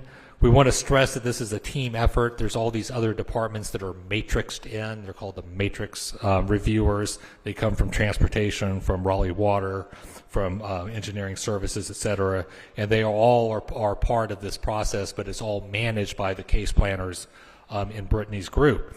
So they make sure that all of the city's codes and ordinances are being applied for in the plan review stage. And then, of course, there's also field inspectors, both within zoning and then in other departments that go out and review that in the field. The last thing is building safety. So, the zoning code regulates all sorts of things. There's a lot of stuff in there that's trying to solve community problems like neighborhood conservation or aesthetic concerns. Building code is about safety. Building doesn't fall down, doesn't catch on fire. The plumbing works when you flush the toilet, all that kind of stuff. That's the purview of our building safety division. You have to get a building permit if you want to build or modify a building, any sort of major alteration to a building, additions, even major upfits will require building permits.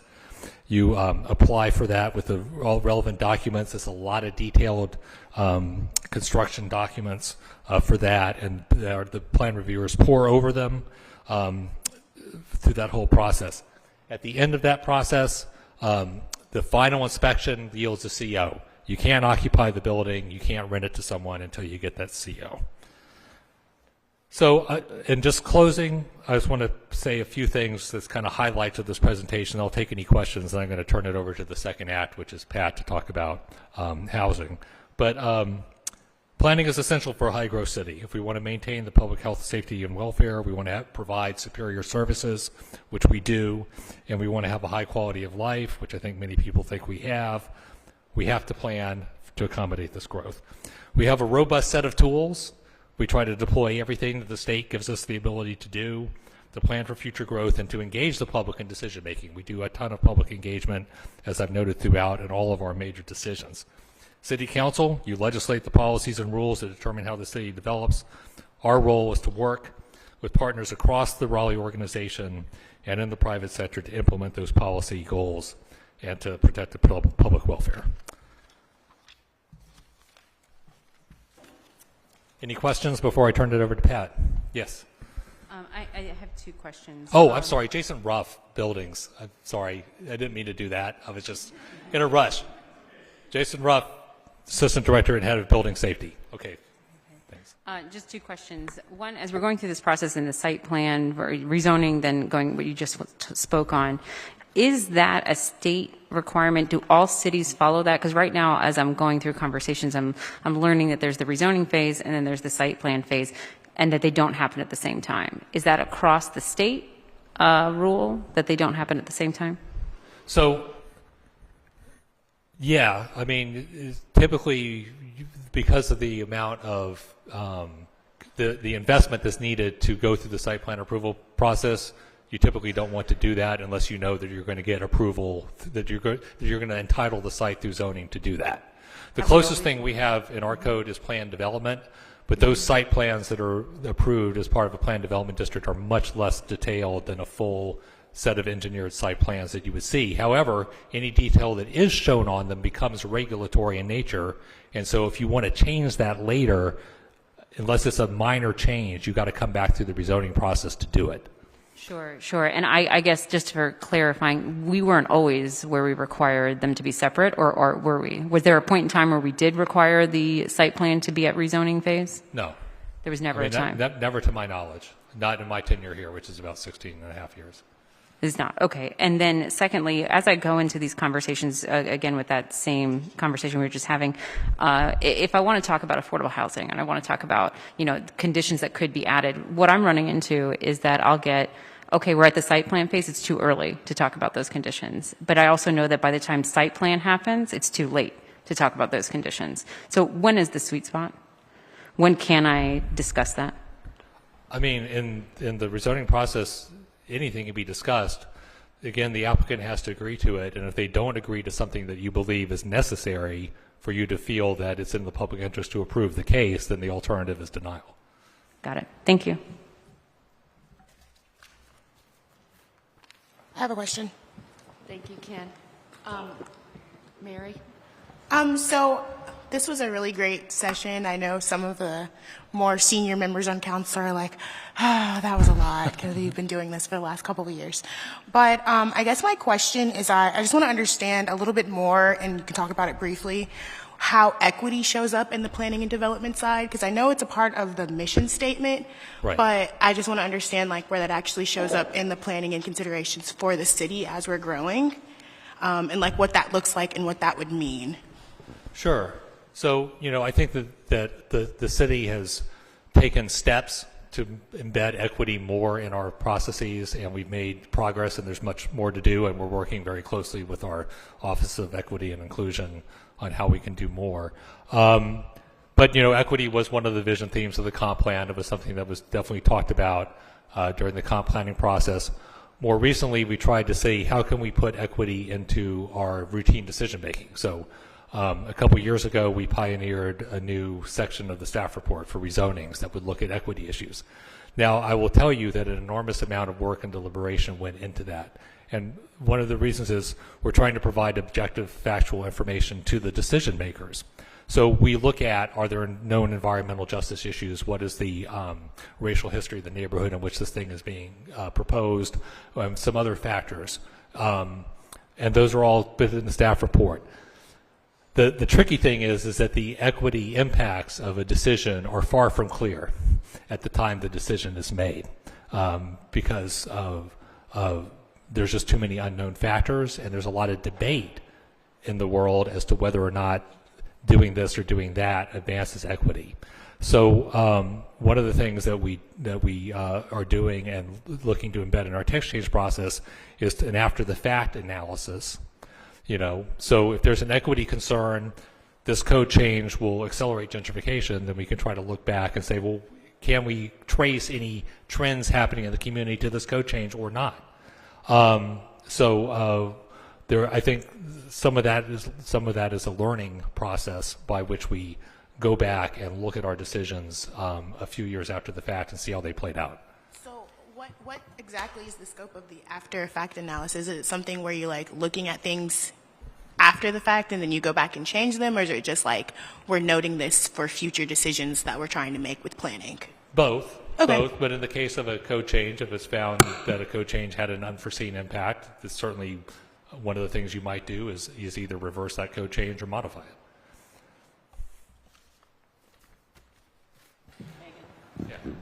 Hi, on a different path, could you talk a little bit about how this like actually gets managed digitally? Like, is there software? In my limited exposure, I get a lot of PDF attachments. Is that how the whole thing will all flow through? Is just a series of PDFs, or is there a software that catches them all? I'm sorry, I'm not sure I caught everything in that question. Could you rephrase it? I'm just wondering about like any software that manages this process, or is it just kind of like a series of email threads, or how do we like kind of digitally manage this process? Yeah, so I mean, I'll tell you how it was historically done. I mean, the staff report's a Word document, and it used to be that we would use email to coordinate across departments, and they would give us the stuff, and then the case planner would stitch it all together in that document. Of course, now we're on SharePoint and Office 365, so we can all work in the shared documents simultaneously. That streamlines some of that workflow. We're also using SharePoint more to track case status, using the sort of database features within SharePoint, so that people can track the cases and know where they are in the review process. But other than that, there's nothing on the software side particularly sophisticated, and we're mostly doing it in the Office suite and in SharePoint. Councilmember, I want to make sure that your question is specific to zoning, because the presentation was about the development process. Okay. So we do use InterGov that manages, there is a development portal online that you could see any subdivision, any building permit, anything that both the staff, the developer, and the public can see. So just want to make sure that we're understanding whether your question is specific to the zoning process or also includes other development. Yeah, that's correct. The InterGov is this very large-scale database program with a public-facing front end that's web-based that manages all of our permitting. Awesome. Thanks for both answers. I was asking about the rezoning process, so you got it. Okay. Good. Any other questions? Okay, thank you. Thanks. Thank you, Ken.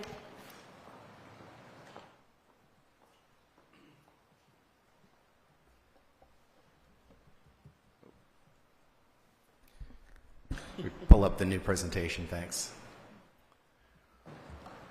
Well, good afternoon again, Council and Mayor. Pat Young with Planning and Development. As you'll recall, the prior council directed us to re-engage the community regarding changes to the Unified Development Ordinance, or text changes, as you just heard about from Robin and Ken, that were made in 2021 and 2022, and these were collectively known as the Missing Middle UDO text amendments. We will begin this outreach tomorrow at Campbell Lodge and Durant Nature Park in District B, and we'll meet with residents in each district and once on Zoom over the coming 6 weeks, wrapping up on February 14th. The primary purpose of these engagements is to get resident feedback on the missing middle provisions, and we intend to bring you a summary of that feedback in March. We'll have all the details on the dates in Keegan McDonald's presentation in a moment. But in addition to the feedback that we're seeking, we also wanted to provide an overview to the community of how we got to these changes, why these changes were made, and provide some detail on what was included in these changes. In my experience of the community conversation, there's sometimes misunderstanding or limited information, so we wanted to give details about what exactly was included and how it may impact their neighborhoods. So my colleague Keegan McDonald and I wanted to share the information we'll be sharing with the residents starting tomorrow. So the presentation you're about to see is what we'll be sharing with our community members. So the prior council initiated a comprehensive plan amendment. You heard about what that means. It's a new policy, and it was around increasing housing diversity and access. And council asked staff to develop UDO provisions that would help promote and implement this policy. As we did so, as we developed the policy, we kept in mind the other policies, and they're listed on this slide here, which include transit supportiveness, economic growth, sustainable growth. So we tried to develop provisions that met that policy goal, but that respected and reflected these other comprehensive planning policies that have been in place, many of them since 2009. As you heard from Ken, the comprehensive plan was completed in 2009. It was developed in the preceding 3 years. As we began our assessment of how housing diversity and access could be increased, we started with our 2009 comprehensive plan, which included a growth framework map, which you see on the screen here. That framework map is kind of the centerpiece of the comprehensive plan, and it centers around the idea of encouraging a majority of new growth in what are called activity centers. And these are areas that have the infrastructure to support higher density growth and that have access to transit, amenities, jobs. Examples are downtown, Midtown, Briar Creek, and Triangle Town Center. The UDO was then amended to allow for greater density and mixed-use development in these areas. So what I want to emphasize here is that this was and remains a good strategy. I think it's been very successful, and as you saw from Ken's presentation, we've seen a majority of our growth in these activity center areas where we can best support that growth. But what was not fully apparent in 2009, and Ken talked about this earlier as being called the Great Inversion, was this massive run-up in demand to live in town or inside the Beltline or near Beltline neighborhoods. As Ken said, this flipped about a 60-year trend from World War II to the early 2000s. Where the highest demand was at the edges of cities or in more distant suburbs. So the map here, you saw a version of this from Ken earlier, reflects land values being much higher, and those land values are a direct reflection of the demand that exists in those neighborhoods. But the demand for living inside the Beltline and other high demand neighborhoods is frustrated by the fact that over half of our city prior to 2021, half of the total area of the city was restricted to single-family only zoning, is about 85% of residentially zoned areas.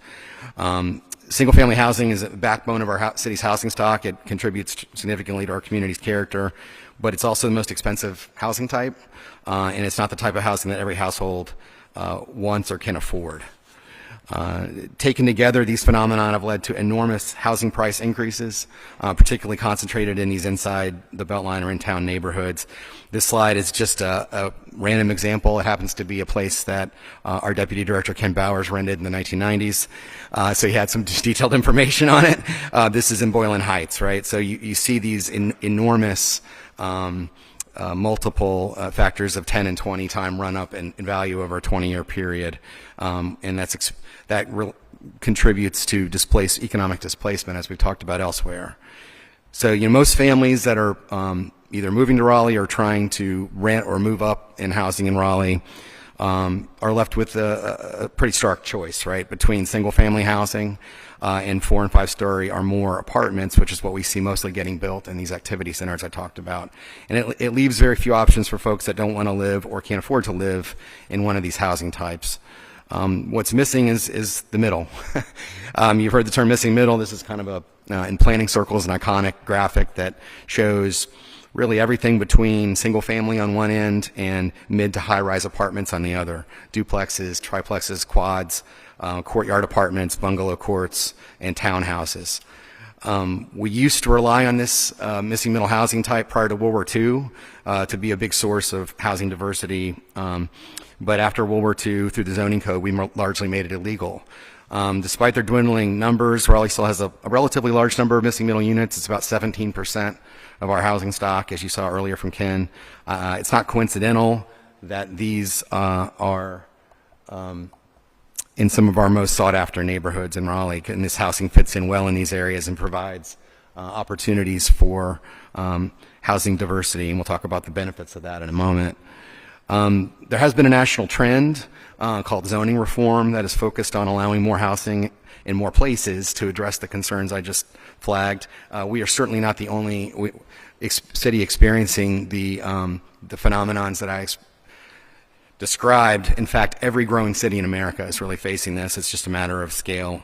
in amount. But we have many, many peer cities that have gone through what's called the zoning reform process, including Raleigh, which has been a national leader.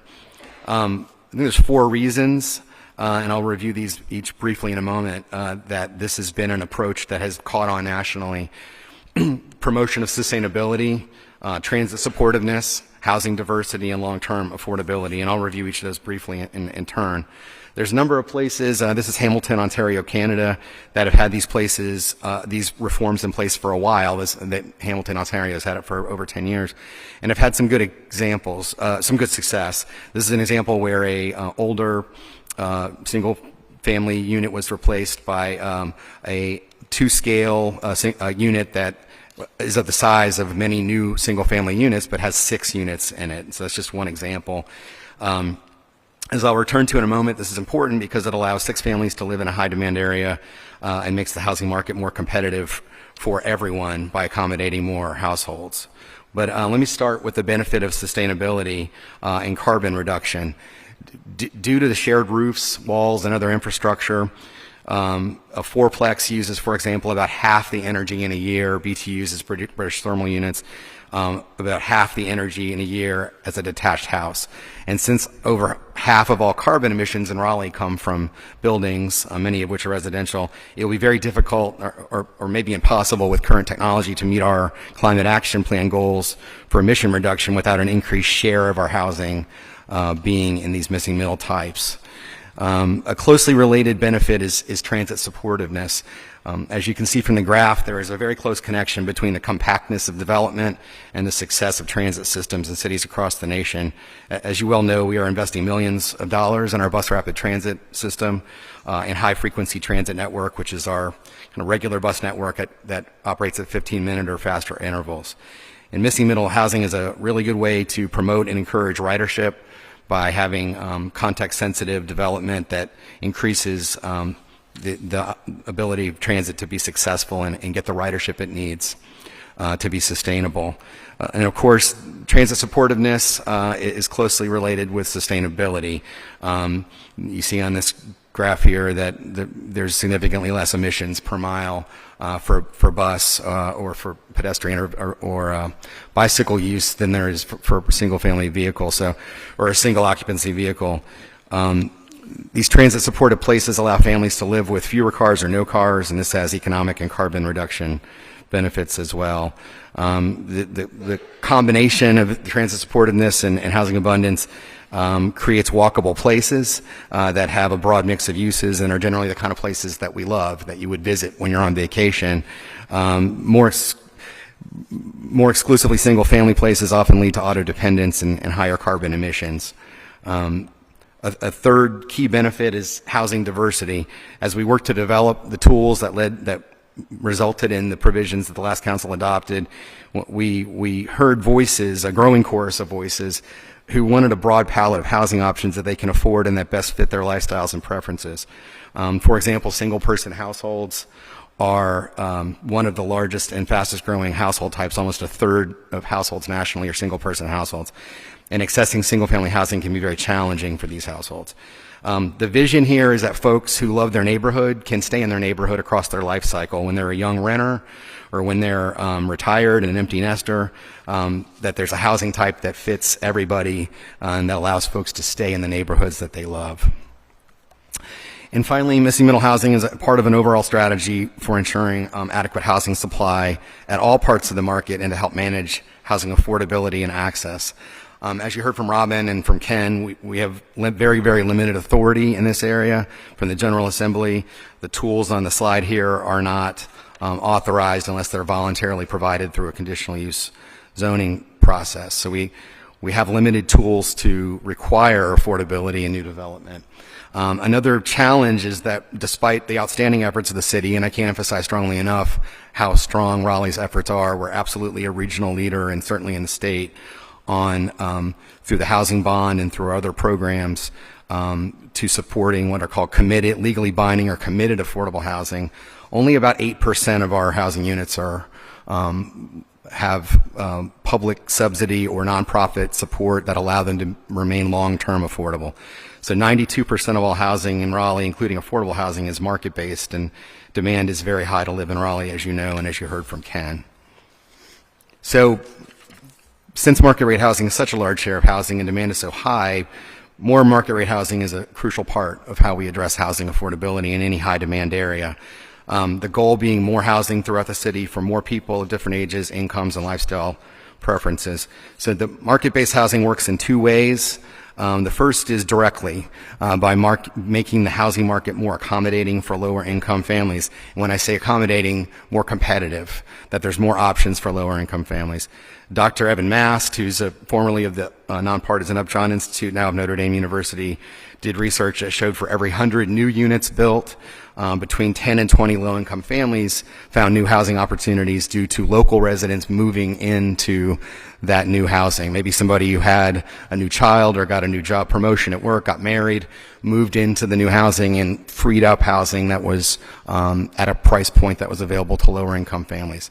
And then indirectly over time, through what is known as filtering, is a phenomenon where most housing becomes more affordable as it ages.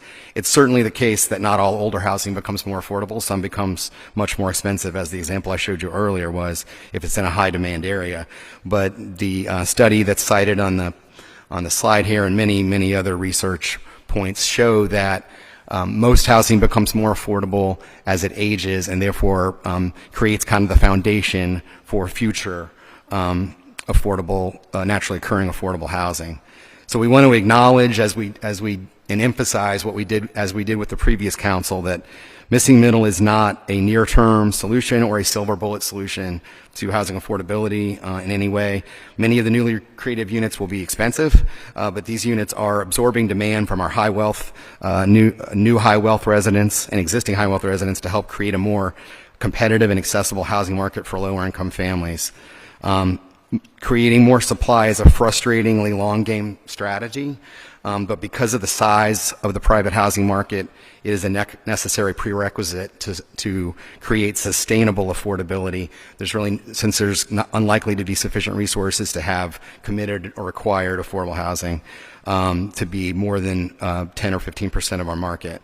Much of the housing built today is the naturally occurring affordable housing for our children and grandchildren, and many of the new residents that will be coming to Raleigh over the coming years.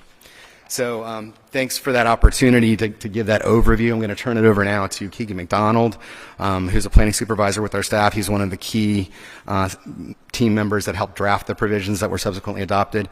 He's going to go into a little bit of detail about what was adopted under these provisions.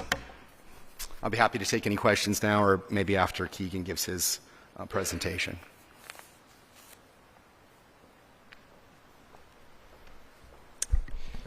All right, thanks. Can you all hear me okay? All right, great. So as Pat mentioned, I'm going to kind of dive into sort of the nuts and bolts, and we did our best to break this down into relatively easy to digest components. So there's 11 here, which I'm going to provide more detail on. Included at the bottom of each summary slide as we move through the presentation will be a spectrum displaying the potential character and housing unit impacts of each element. Character in this instance refers to the aesthetic qualities of a particular place or neighborhood, while housing unit impact refers to the number of new units a particular element is likely to produce relative to the other elements. I want to advise that this analysis is based on staff's professional judgment and does involve some degree of subjectivity. We just hope that it can help you think through these policy changes and some of the related trade-offs. We've also attempted to quantify the number of parcels impacted by some of these elements. The data will be presented in both tabular and graphical format. I'll provide more detail when we arrive at those parts of the presentation.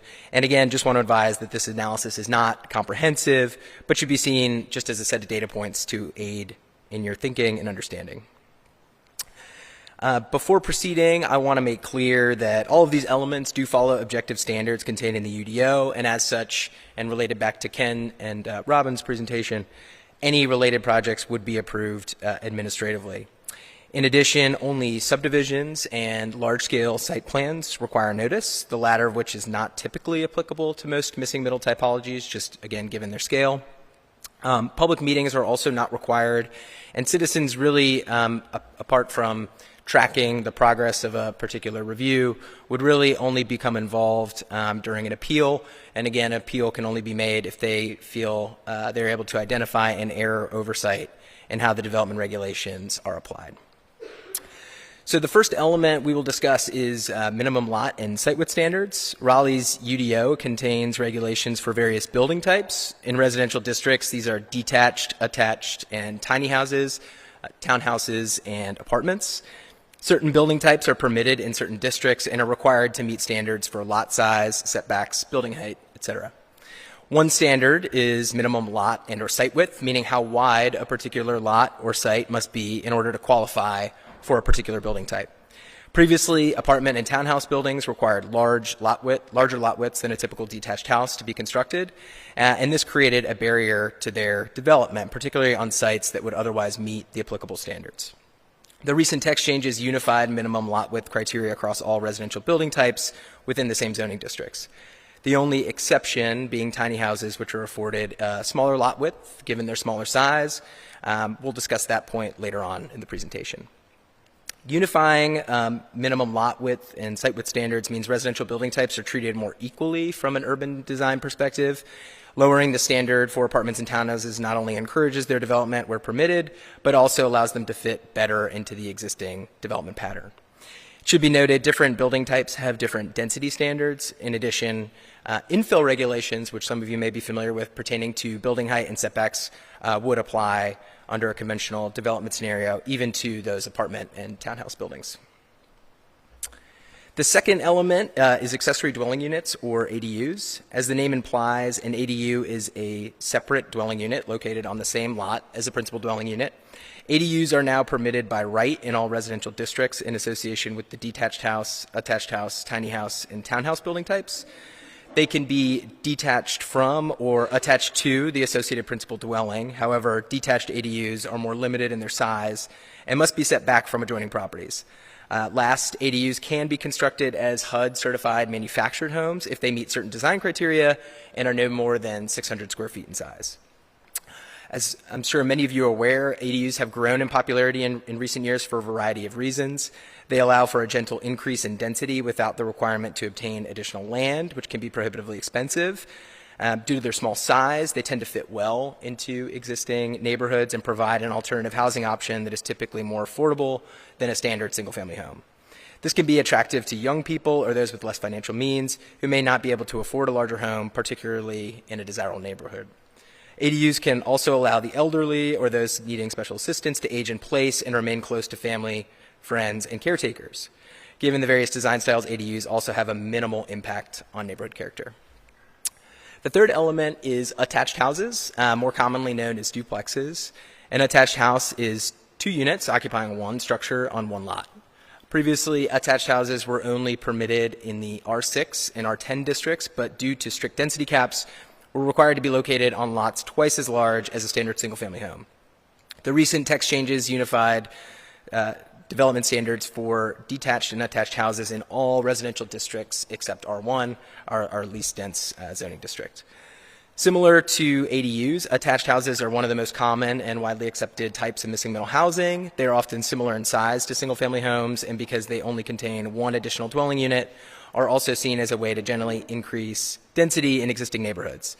Last, all one and two family structures, as Ken mentioned earlier, are subject to the same building code standards known as the North Carolina Residential Code. Because these changes effectively permit attached houses on any lot throughout the city, the housing unit potential is quite high. I will note duplexes do remain less popular than other housing options due to land sharing, again, those two units on one lot. But this could change as market preferences also change. And just for reference, these are the slides that kind of show the distribution that you'll see in that tabular data.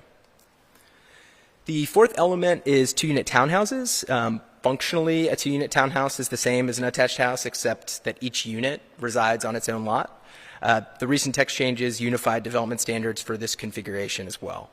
The main benefits of this configuration really rest with the builder and buyer. Financing is made easier by allowing each unit to reside on its own lot, and the arrangement tends to avoid some of the issues pertaining to maintenance and ownership of common space. In practical terms, a two-unit townhouse may look the same as an attached house from the street, with the only difference being on the property deed or survey. Due to the act of subdivision, a two-unit townhouse development must meet the minimum dimensional criteria set forth in the code. Existing non-conforming lots, those that might not be as deep or as wide as the code requires, are ineligible. For this reason, the overall housing unit potential is a little lower, or substantially lower, I should say, than attached houses. But the prospect of owning the land underneath each unit makes the option perhaps more attractive to most buyers. The fifth element are changes to how density is measured and regulated. As we've discussed, the residential districts are split into 5 categories, each with a specific number. When the UDO was first adopted, this number reflected the number of dwelling units per acre that were permitted in each district under a conventional development scenario, and that was regardless of building type. For example, in R10, you were permitted 10 dwelling units per acre, whether those units were separate detached houses, adjoined townhouses, or apartment units. While the minimum lot and site area standards existed in the code, the density caps related to that number were really the controlling factor. The recent text changes eliminated the standard in favor of minimum lot or site area per unit standards for each building type and district. This is not only easier to understand for the average resident or citizen, but also allows for greater flexibility in the code. The result post these changes was a modest density bonus for all residential building types, with a more substantial increase for townhouses and apartments. This was intended to promote their development and also reflects their smaller size and more efficient use of land. Because these changes were universal in all zoning districts and for all building types, the exact effect is pretty hard to neatly quantify. Instead, we thought it would be beneficial to demonstrate the impact using a specific example. In this case, in R10, you can note the increase in effective density as we moved away from that specific metric. And this just shows sort of a graphic of what that might look like on a particular site. I will note this not to scale per se, but just gives a sort of graphical reference for you all. The sixth element is townhouses in R6. Prior to the adoption of the UDO in 2013, townhouses were permitted in R6, and as a result, there are numerous townhouse developments within the zoning district today. However, for an approximately 8-year period, they were prohibited under a conventional development scenario. Townhouses are one of the most prominent and desirable alternative housing types in Raleigh. They're typically smaller, less expensive, and occupy less land area than detached houses, making them fairly suitable as starter homes. For example, in 2022, the median sales price for a townhouse in Wake County was 25% less than that of a detached house. From a sustainability perspective, townhouses are more energy efficient, less carbon intensive, and contribute to compact urban development, which can facilitate alternative modes of transportation. Permitting townhouses in R6 does not represent a significant departure from past development patterns, given the fact that they were once permitted in that district. And it does have the possibility to unlock, relatively large housing unit production. There are over nearly 7,000 parcels in R6 that meet the minimum site area requirements for a 3+ unit townhouse development today. The seventh element is small apartments in R10. Apartments were permitted in R10 previously, but in addition to the density caps mentioned earlier, they also required very large minimum site areas. The recent text changes reduced the minimum lot size requirement in half, from 15,000 square feet to 7,500 square feet. So when combined with the density changes we mentioned earlier, this effectively enables a 3-unit apartment, or what more commonly known as a triplex, to be constructed on that minimum lot size. The change was intended to promote smaller apartment buildings that can fit into existing neighborhoods. Apartment units have many of the same benefits, as I mentioned, related to townhouses. They're typically more affordable, produce less carbon emissions, and contribute to more walkable mixed-use development. As for the impacts, there are just over 5,000 existing parcels in R10 that meet the minimum lot area requirement that kind of fills that gap between what the standard used to be and where the standard is today. The eighth element is tiny houses. So colloquially, tiny houses refer to very small residences. Under the UDO, it can better be understood as smaller homes on smaller lots. The recent text changes created a new building type called tiny house. A tiny house is a structure that can be used for single or 2-unit living with a maximum 800 square foot footprint and 1,200 square foot floor area. In exchange for their small size, tiny houses are permitted on smaller lots than a detached house, with more significant reductions in R6 and R10, where they are more likely to be constructed in the future. Last, and similar to ADUs, tiny houses can be HUD-certified manufactured homes, but again, they must be under 600 square feet or less and are also held to certain design standards. The housing type is attractive for several reasons. The limitation on size makes tiny houses more affordable than larger detached houses. The reduced lot dimensional requirements also incentivize their creation in infill settings, allowing multiple tiny houses to potentially replace one existing house. And last, their detached design may also be attractive to certain buyers who do not wish to live in a townhouse or apartment. I will note this concept has been employed in Durham for several years and has proven extremely popular. In 2022 alone, the city issued 87 small home building permits because of similar changes made to their zoning code. Given that any existing lot can be constructed with a standard detached house or attached house, we chose to conduct our analysis based on subdivision potential. So these results show that over 65,000 lots, which could be subdivided into 2 or more tiny house lots. The ninth element is flag lots. As the name implies, a flag lot is a flag-shaped lot typically subdivided off a larger parent lot. Flag lots typically have narrow frontage at the street, providing access to a larger portion of the lot to the rear. This type of subdivision was effectively banned through large minimum lot width standards. The recent text changes enabled the subdivision in the R4 through R10 districts. A flag lot can be smaller than a detached house lot, and therefore only tiny houses are permitted on flag lots. Given the nature of the subdivision, the residual lot is permitted reduced width and depth, but not area, meaning only oversized parent lots can be subdivided to create a flag lot. Flag lots can help facilitate the construction of what would otherwise be an ADU. The act of subdivision means the land underneath the unit can be used as collateral, which makes financing easier.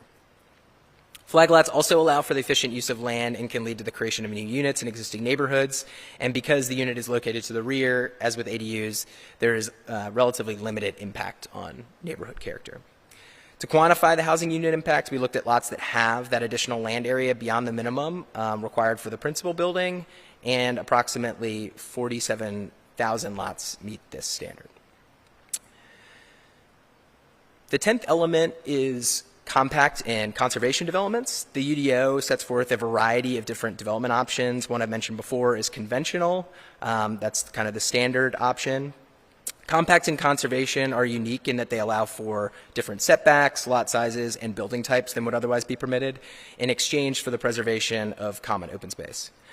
The code sets forth a hierarchy with environmentally sensitive areas such as special flood hazard areas and wetlands at the top, and amenity spaces such as view sheds and greenway connections at the bottom in terms of what's prioritized for those for that open space. Compact developments require a minimum of 20% open space, whereas conservation require a minimum of 40%. Previously, the code required a large minimum site area in order to construct a compact or conservation development. For example, a compact development in R4 required a minimum of 8 acres, whereas a conservation development required a minimum of 12 acres. This large site area combined with the open space requirements resulted in very little uptake. To encourage the use of these alternative development options, the recent text changes eliminated the minimum site size requirement in exchange for a minimum acreage or percentage of the site, whichever is greater, being designated as open space. For compact developments, townhouses are now permitted in R4, and the overall housing unit mix, meaning the maximum percentage of a site that could be a specific building type, has been increased. One example of a project made possible by these changes is in Laurel Hills. This graphic shows the proposed subdivision with designated open space highlighted in green. These development options incentivize the preservation of common open space and the more efficient use of buildable land. The building type allowances also introduce alternative housing options into existing neighborhoods where they otherwise would be prohibited. Similar changes were made to the conservation development option. Of note, townhouses are also now permitted in R2 under this scenario. The 11th and final element is the frequent transit development option, or FTDO. This was born out of two primary objectives. first, increasing housing choice and access, particularly of those missing middle typologies, and 2, positioning the city's and region's future transit investments for success. The FTDO applies to any parcel located partly or wholly within a designated frequent transit area as identified in the city's comprehensive plan. Frequent transit areas are measured in a straight line distance 1/4 mile from future frequent transit networks and 1/2 mile from bus rapid transit or BRT lines as identified in the 2030 Wake Transit Plan. These distances represent how far someone could be expected to walk based on the quality of service that's being provided.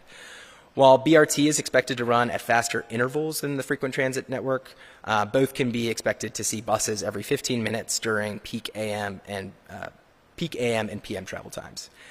As Pat mentioned and showed earlier, it's been shown that transit is most successful in areas of higher residential density and that transportation and land use planning must be complementary in nature. As such, in frequent transit areas zoned R4 through R10, all residential building types are permitted at those increased densities.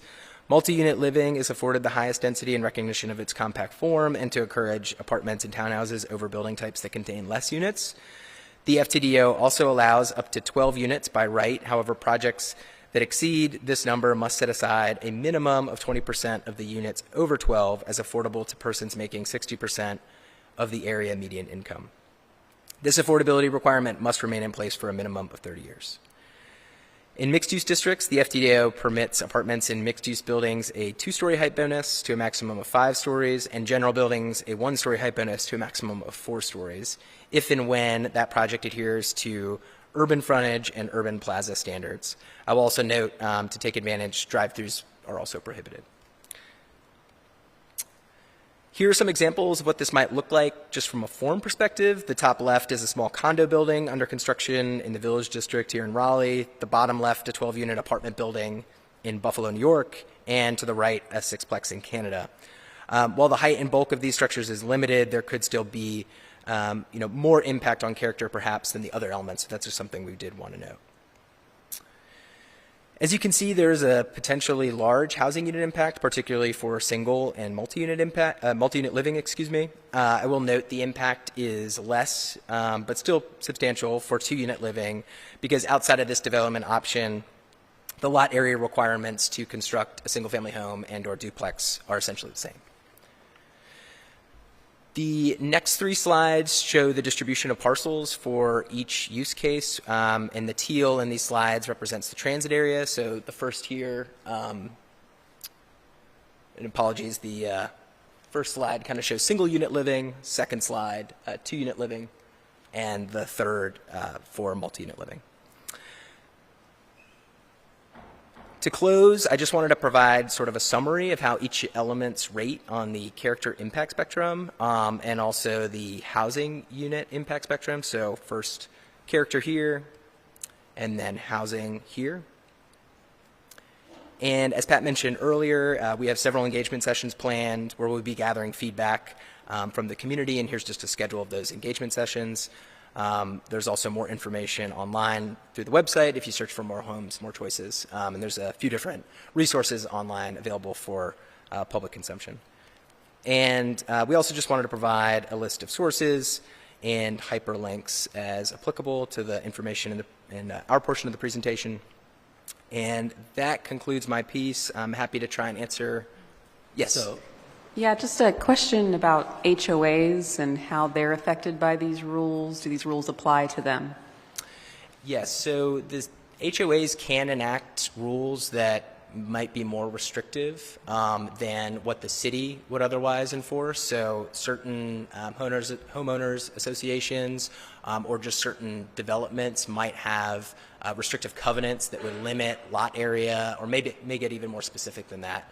And I will say that the city really enforces only its own regulations contained in the UDO. So any HOA related restriction is a civil and private matter that would have to be adjudicated by the residents themselves. It's not something that the city checks against. Right. And do you have an idea of the percentage of HOA units in the city compared to total?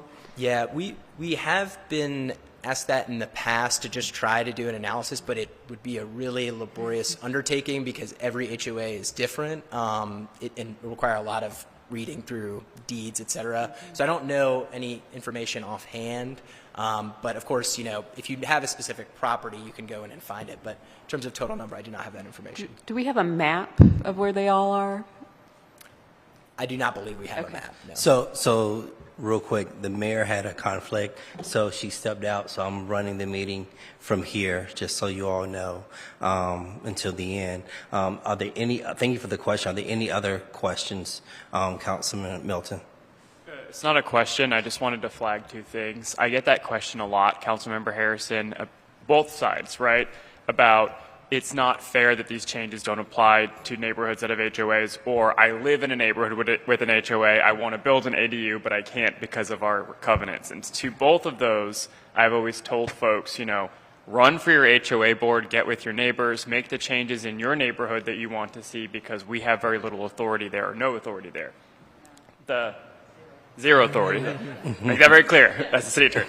The second piece I wanted to flag, though, is I'm wondering if, as a next step, as part of this community outreach process, there is an opportunity to have some system with the city for HOAs that are interested in making changes to facilitate some of this housing, how we can be helpful in that process, which is, I don't know if that's something we've done before. Yeah, thank you, Council Member. That's a really good idea, and I think that kind of is the next frontier. There are a lot of HOAs, particularly newer development. Part of the complexity in Councilmember Harris's question pertains to the fact that there are a lot of HOAs that exist to maintain, say, common infrastructure or stormwater pond, but don't regulate the housing. So pulling all that apart and engaging with these HOAs in exactly the way Councilmember Melton identified, I think, is a really important next step. All right. Councilor Ford. Two things. I'm noticing that the meeting for the John Chavis Community Center District C is at the same time that we're going to be having our retreat. So I don't know if that's going to create some conflicts for folks who may want to participate in both, but you've got them scheduled at the same time. So I don't know how that's going to work out. I just want to raise that. And then the second question, I know in an earlier presentation I had a question about planned developments.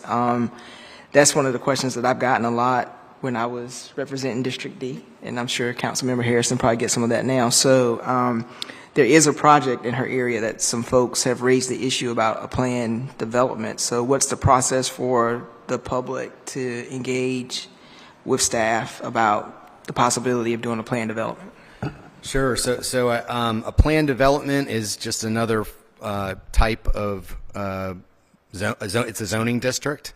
It's the applicant can select site-specific standards from a menu of possible options, and it can be it has to go through the conditional use process. So basically, it creates a lot of flexibility and a lot of ability for council and of course community to negotiate with the developer to put in place. Procedurally, it's like any other zoning case. So there's neighborhood meetings, there's public hearing, there's a hearing by the Planning Commission.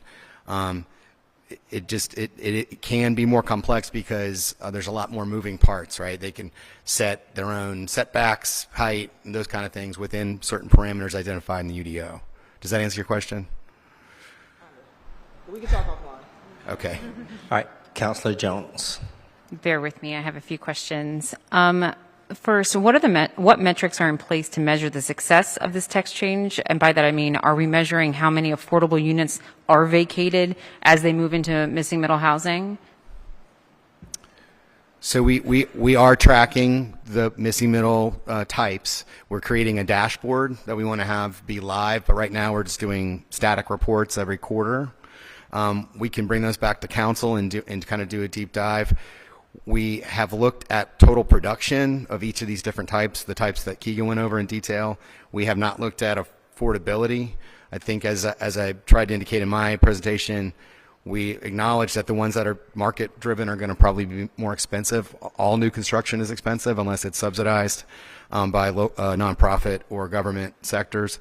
But we can certainly investigate that and report back to you all. Right, and just for clarification, I'm referring to not the produced housing, because I understand that. I'm talking about the idea that's in the slide saying that people who are moving into this will be vacating affordable units that then can be purchased.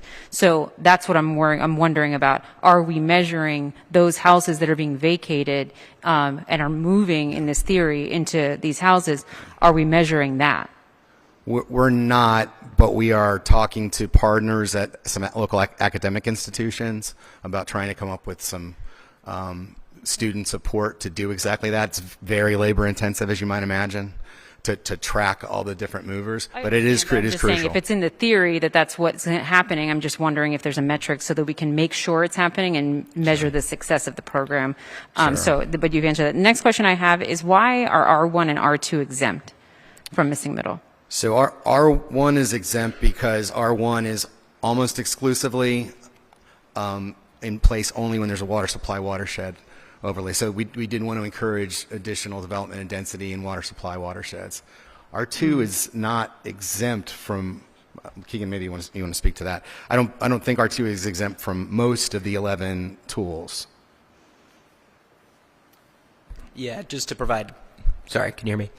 Just to provide clarity on what is permitted in R2 under these regulations, really the only change that probably has, or there's probably two changes that have the most significant impact. One is the ability to do a 2-unit townhouse. So that was something, and again, or an attached house, depending on your preference. So that would be kind of 2 units on what previously might only be able to accommodate 1 unit, or a lot that can only accommodate 1 unit. And the other is in the compact and conservation developments. There were some changes made to the allowances in R2 there. But again, those require dedication and preservation of open space. So those are probably the two that impact R2 the most. Thank you. And then the last question, I promise, is there was a slide at the end that said 20% of units over 12 must be affordable. Is that across the board? No, so that's for the frequent transit overlay district 4, where it's permissible to have, which is a part of the district, as Keegan explained, to get over 12 units. So if you want over 12 units, 20% of every additional, if there's 15 new units, 3 of those must be committed affordable. 60% of area median income for 30 years. Okay, yeah, I'm just thinking of the unit or the area in my district, which is Hayes Barton, that has that 2.5-acre lot that is doing 17 units for $2 million each. I was wondering if they were included in that 20% of those units, since it's over 12, will be required to be affordable. Yeah, they were not. So they did not, that proposal, which is under review, was not done under the frequent transit development overlay. It was done under the compact or conservation. Which one? The compact provisions that you heard Keegan talk about a moment ago. So they did have to dedicate more open space than they would have previously, but it also opened up the townhouse typology, which is the main difference between today and prior to these adopted provisions. Thank you so much. Yeah, sure. Right. Any other questions? Councilor Patton? Yes, I have a few. Can you, I know you said that you would bring it back to council, you're doing a quarterly review, but whatever you have on the top of your head about how many units have been brought online due to these text changes, do you I'm having a hard time hearing you. Sorry, that happened. Just get closer to them. Just get closer to the mic, I'm hearing. I know you said you would bring back a quarterly report, but could you tell us roughly off the top of your head how many units have been brought online due to these text changes? Sure. So the ADU provisions were changed first in 2000, I believe, 20 or 19 or 20. There's been about 90 approved and about 15 to 20 occupied. So the rest are in some construction or permitting under review. But about 90 approved so that they could go get a building permit and be completed. Do you have those numbers, Keegan, handy? Yeah. ADUs before we did the change? Yeah, so the ADUs was a preliminary. You said 90 since, sorry, but if my understanding, there were 0 under the old rules. Yeah, I'm sorry. The ADUs was not part of the 2021 and 2022 changes, but that's the one that has had the most uptake because it's been in place the longest, about 3 years, almost 3 years. Yeah, I was just asking if you know, before we made the ADU change, how many ADUs were allowed under the old overlay rule? I mean, zero, really, were allowed by right prior to the changes in the rules. So that 90, the changes to the rules that were made by the prior council are responsible for that.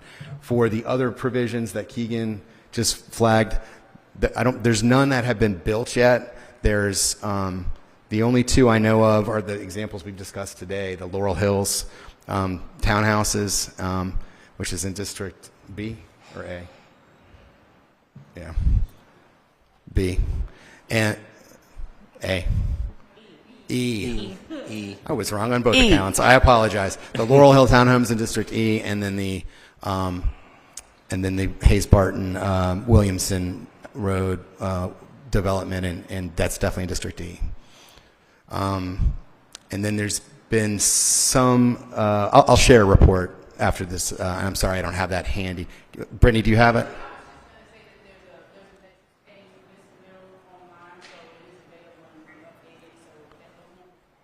Great.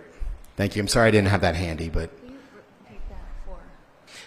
So they said there's a metrics page online on the website where you can receive all of that information. I have some others, if that's okay. Go ahead.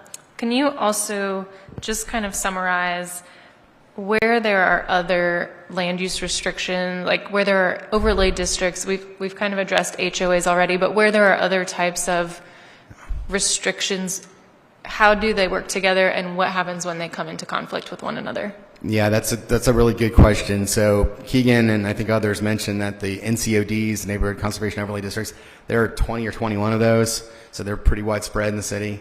Those would control, right? If they're regulating in one of these areas, the more stringent provisions would be enforced. So that does impact and then that's also true for floodplain areas and water supply watersheds that have other development restrictions. So when they stack on top of each other, and the more stringent provision applies. Is that true in the frequent transit overlay too? It is, yes. It is, sorry for so many questions. It is also my understanding that there is federal money that is becoming available for cities who adopt changes like this. What can those do? How much of that money have we accessed, et cetera, et cetera? Sure. So if you recall at the last meeting, Councilmember Melton asked that we do some research on that. That was that provision you're referring to is an $85 million grant program for communities that have gone through the zoning reform process. It was just passed maybe 3 weeks ago in the last spending bill, the $1.7 trillion federal spending bill. All the final rules have not been released yet, but certainly, and we're going to write up a report on everything we know and get that in a Manager's Weekly report this Friday. But there are not a lot of details yet because it's got to go to the Housing and Urban Development Department. They'll create rules. But our commitment to you in front of all these witnesses is to vigorously seek as much of that money as we can get and use it as a way to create incentives and do demonstration projects for affordable and accessible typologies under these provisions you just heard about.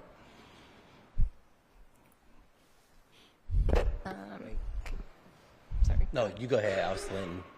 No, go ahead, Councilman Patton. Okay. Also, if I could just get clarification on, Keegan, you used this phrase HUD, certified manufactured home, and that's just not a vocab term I'm familiar with. Could you clarify? Sure, I think I'll try and then Keegan can join in. In North Carolina, there's really under the building code, there's only 3 types of homes. There's a site-built home that's built on site. There's a modular home, which has to meet all the same requirements as a site-built home, but it's built at a partially or in full at a factory. And there's manufactured home. And manufactured home has to have a HUD seal on it. The Federal Department of Housing and Urban Development is basically certifying that the construction techniques used meet minimum construction requirements. So manufactured homes are prohibited in the vast majority of Raleigh. But as Keegan said, in the interest of trying to create a more affordable option, they are much cheaper than modular site-built homes. Sometimes 30% maybe an average of what a site-built home would cost. with design criteria. That's why that was put in. So really, I think you would just know it as a manufactured home or mobile home, but there are design requirements. The design requirement restrictions that Robin talked about only apply to 1 and 2 family. We can still regulate the appearance of manufactured homes. One last one, I promise. Just one last one. Is there any talk, I think sometimes there's some murkiness for residents, like I live in my house, my neighbor can tear it down and build an apartment complex, and is there any way we can create a tool that allows people to kind of go onto the map, go onto iMaps and click on it and be like, actually based on all these other factors, all the size, the lot size, et cetera, like this is actually what would be available? So that's something that's proposed or that's possible? Because it's something that's proposed that already exists, and we're trying to make it easier to access through a dashboard with an associated map. But there already is a map that you can use to look at all the development proposals. If what you're asking is what's the maximum possibility of my neighbor's property, that's something we can certainly look at and work on. Yes. I really think it's just taking the data that Keegan showed and embedding it into the map. So that's just an exercise we will look at as a priority. Thank you. Okay. I'm done. Councilor Black, did you have a question? I'll say grabbing your mic. Yeah, there are a lot of questions. So I appreciate the presentation on missing middle. This was something that came up a lot, obviously, over the last year. My question, I guess, is more, and you can just kind of talk about it. It's not really like a super question, but I just want to know how this is different than urban renewal. And specifically, is there anything in place that we're considering that can protect communities that are possibly facing gentrification, displacement, just looking at the history of how urban renewal affected lower income, working class, and African American communities in like the 1950s through 70s. I don't really want us to go through that again. So is there anything that we're considering on how we can make protections or like understandings into the future around that? Sure, it's a great question. It's a huge concern, right? We don't want to do anything that encourages, accelerates neighborhood change. I would say this, urban renewal, as I understand it from the 50s through the 70s, was driven by government action and government investment, right? Highways and clearing, using government money or to clear areas and actively displace folks. I think what we're trying to do with these provisions is create options and opportunities for folks at all parts of the income spectrum to live in Raleigh.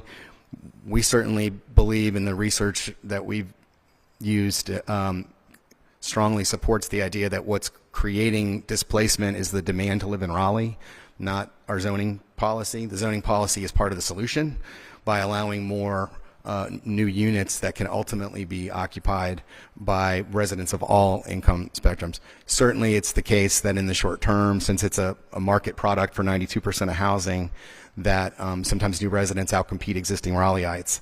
And we don't think anything in these provisions makes that worse. We think it makes it better because under the previous zoning, in most cases, it would only just be a large single-family house that could replace it. Now it could be a 4 or 6 unit apartment, which may or may not be affordable, but is certainly more accessible than a single-family house. Okay, that's actually part of my next question. So do you know how long it takes for these housing units that are being vacated to trickle down to become affordable? Like, do you know how long that process, like, yeah, is it more of a long-term solution? It's not so immediate? That's right. So there's no easy answer to that question, right? Some areas that were previously historically low to moderate income or become more attractive and desirable for whatever reason, and older housing becomes more expensive. So we've seen that in many neighborhoods in Raleigh. But most housing over time, as it gets older and newer housing options come on board, becomes more affordable. The majority of housing becomes more affordable. And so it's a great question, but there's no easy answer to that timing question. It really depends on demand, how many people want to live in this area. If we get a slowdown in growth, it'll happen faster. But if we continue to have growth, it'll happen slower. I do think even if it's not filtering or trickling down, as you described, it is managing or reducing the acceleration of prices. In places that have high demand and highly constrained housing markets, like Chapel Hill, for example, Right. it's very, very expensive. The average house there is $750,000, $800,000. So that's what happens if supply is constrained. Thank you. Last question. Has the city looked into the possibility of doing our own version of these sort of text changes to provide affordable housing? Like, I know cities in other parts of the country are doing like tiny home communities, and they're able to provide housing for like unhoused people and like more affordable housing. And it's like a lot of the land that we sell is because we can't do affordable housing projects there. But are we considering using the text changes that we've implemented to do affordable housing prices or like stuff like that? Well, I think the text changes that Keegan described would allow exactly that. I think it's a matter of finding the financing and financing partners. I'd want to defer to my colleagues who I don't believe are here from Housing and Neighborhoods to talk about anything that we might sponsor, but these provisions allow those types of things to occur. I do think there's a related issue about using incentives like the FTOD does. The only problem with incentives, and it's a big one, is calibrating the incentive so that it actually incents the outcome you want. It's very difficult since housing land values change block to block, street to street, to find an incentive that will be effective in creating the incentive outcome that you want. That doesn't mean we shouldn't try, and we are trying with the FTOD. But there's not been much success in that regard because of the variability of land costs. Right. Councilor Harris, did you have a question? Yeah. Just to clarify, cottage courts, I don't know if those were described. Is that because that's missing middle 1.0?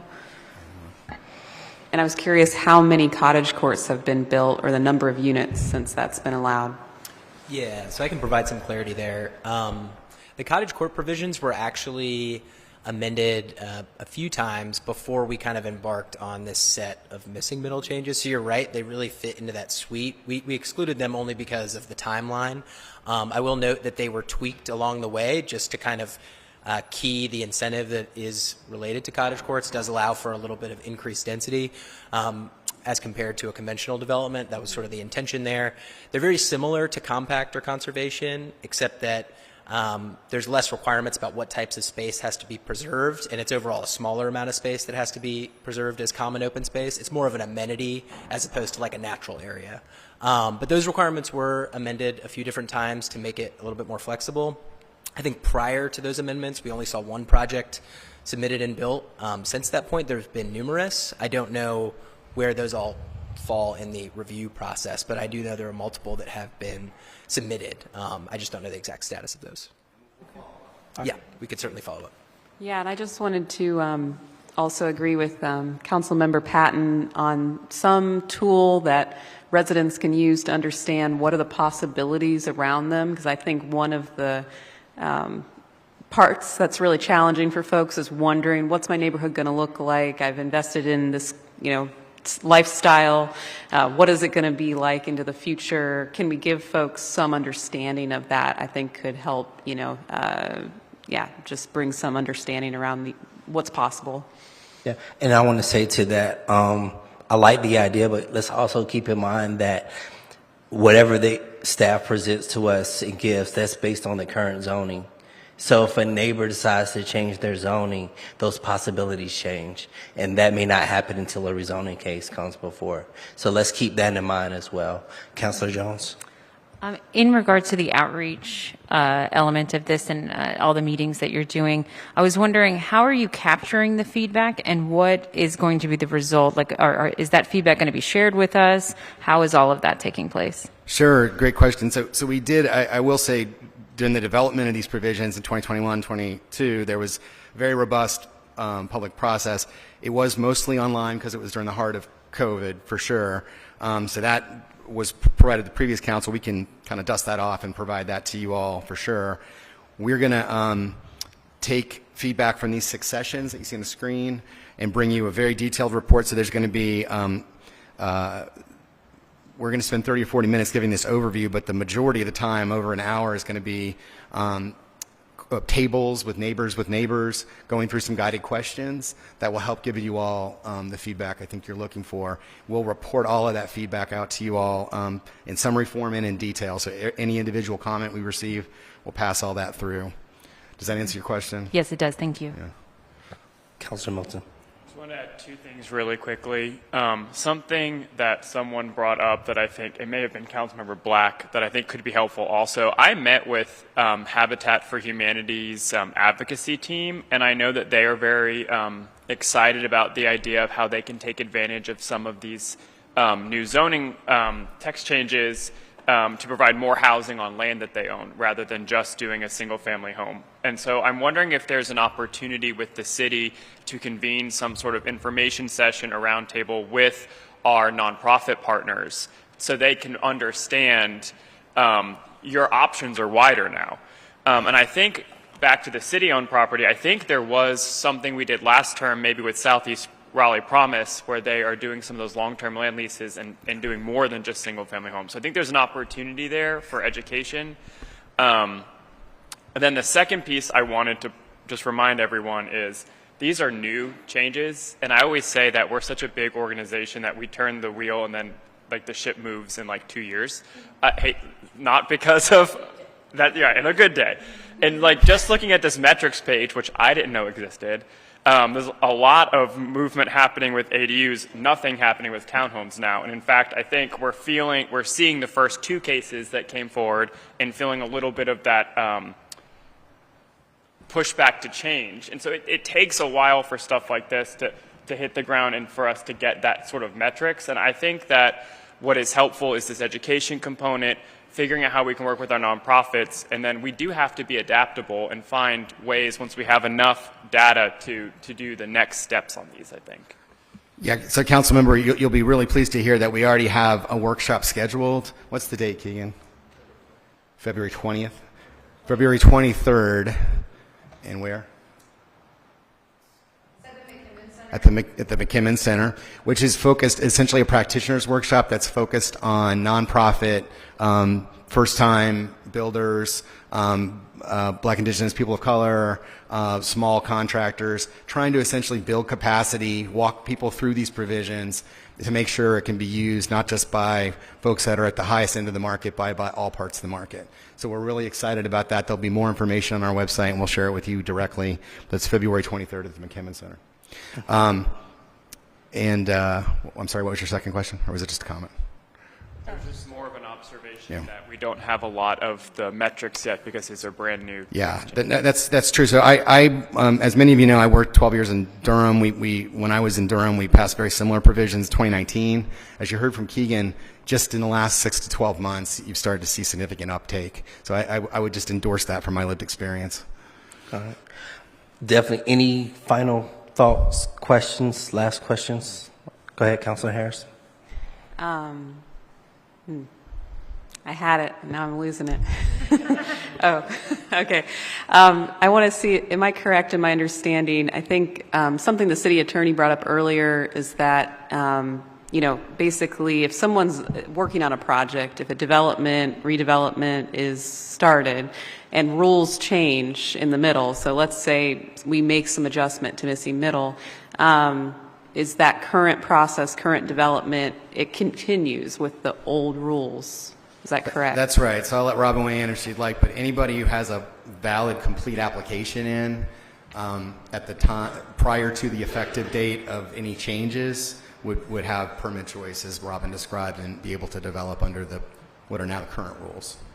So, and one reason we brought that up, because I do know that there are some missing middle questions that are coming up about, change it so that you can stop this project. And unfortunately, the ones that are already underway, even if you would want to change them, they can go forward on what's already been approved.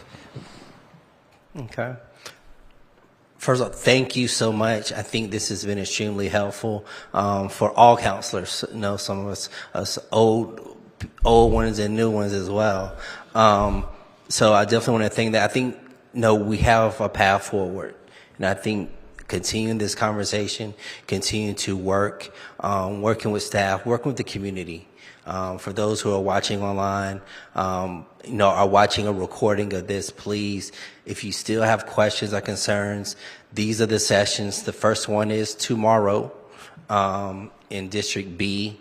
Then the next one is next Thursday, the 19th, followed by that Saturday, the 28th. We'll have to work on that one again. We'll talk because it is during our retreat. Then February the 2nd, February 8th, and February 14th. But in the one on February the 8th is virtual for everyone. All of these start at 6 p.m. except for the one on the 28th. So please, again, if you have any questions, reach out. City Manager, do you have anything for us? Thank you for your attention. I know this was a little bit more lengthy than we're typically accustomed to. However, there was a lot of information. I do feel like Ken Bowers was a little bit rushed in that middle presentation. So if any of you all have any questions for Ken, he will be around for a few minutes. So understanding that we did take a lot of your time this evening, we are trying to serve you dinner.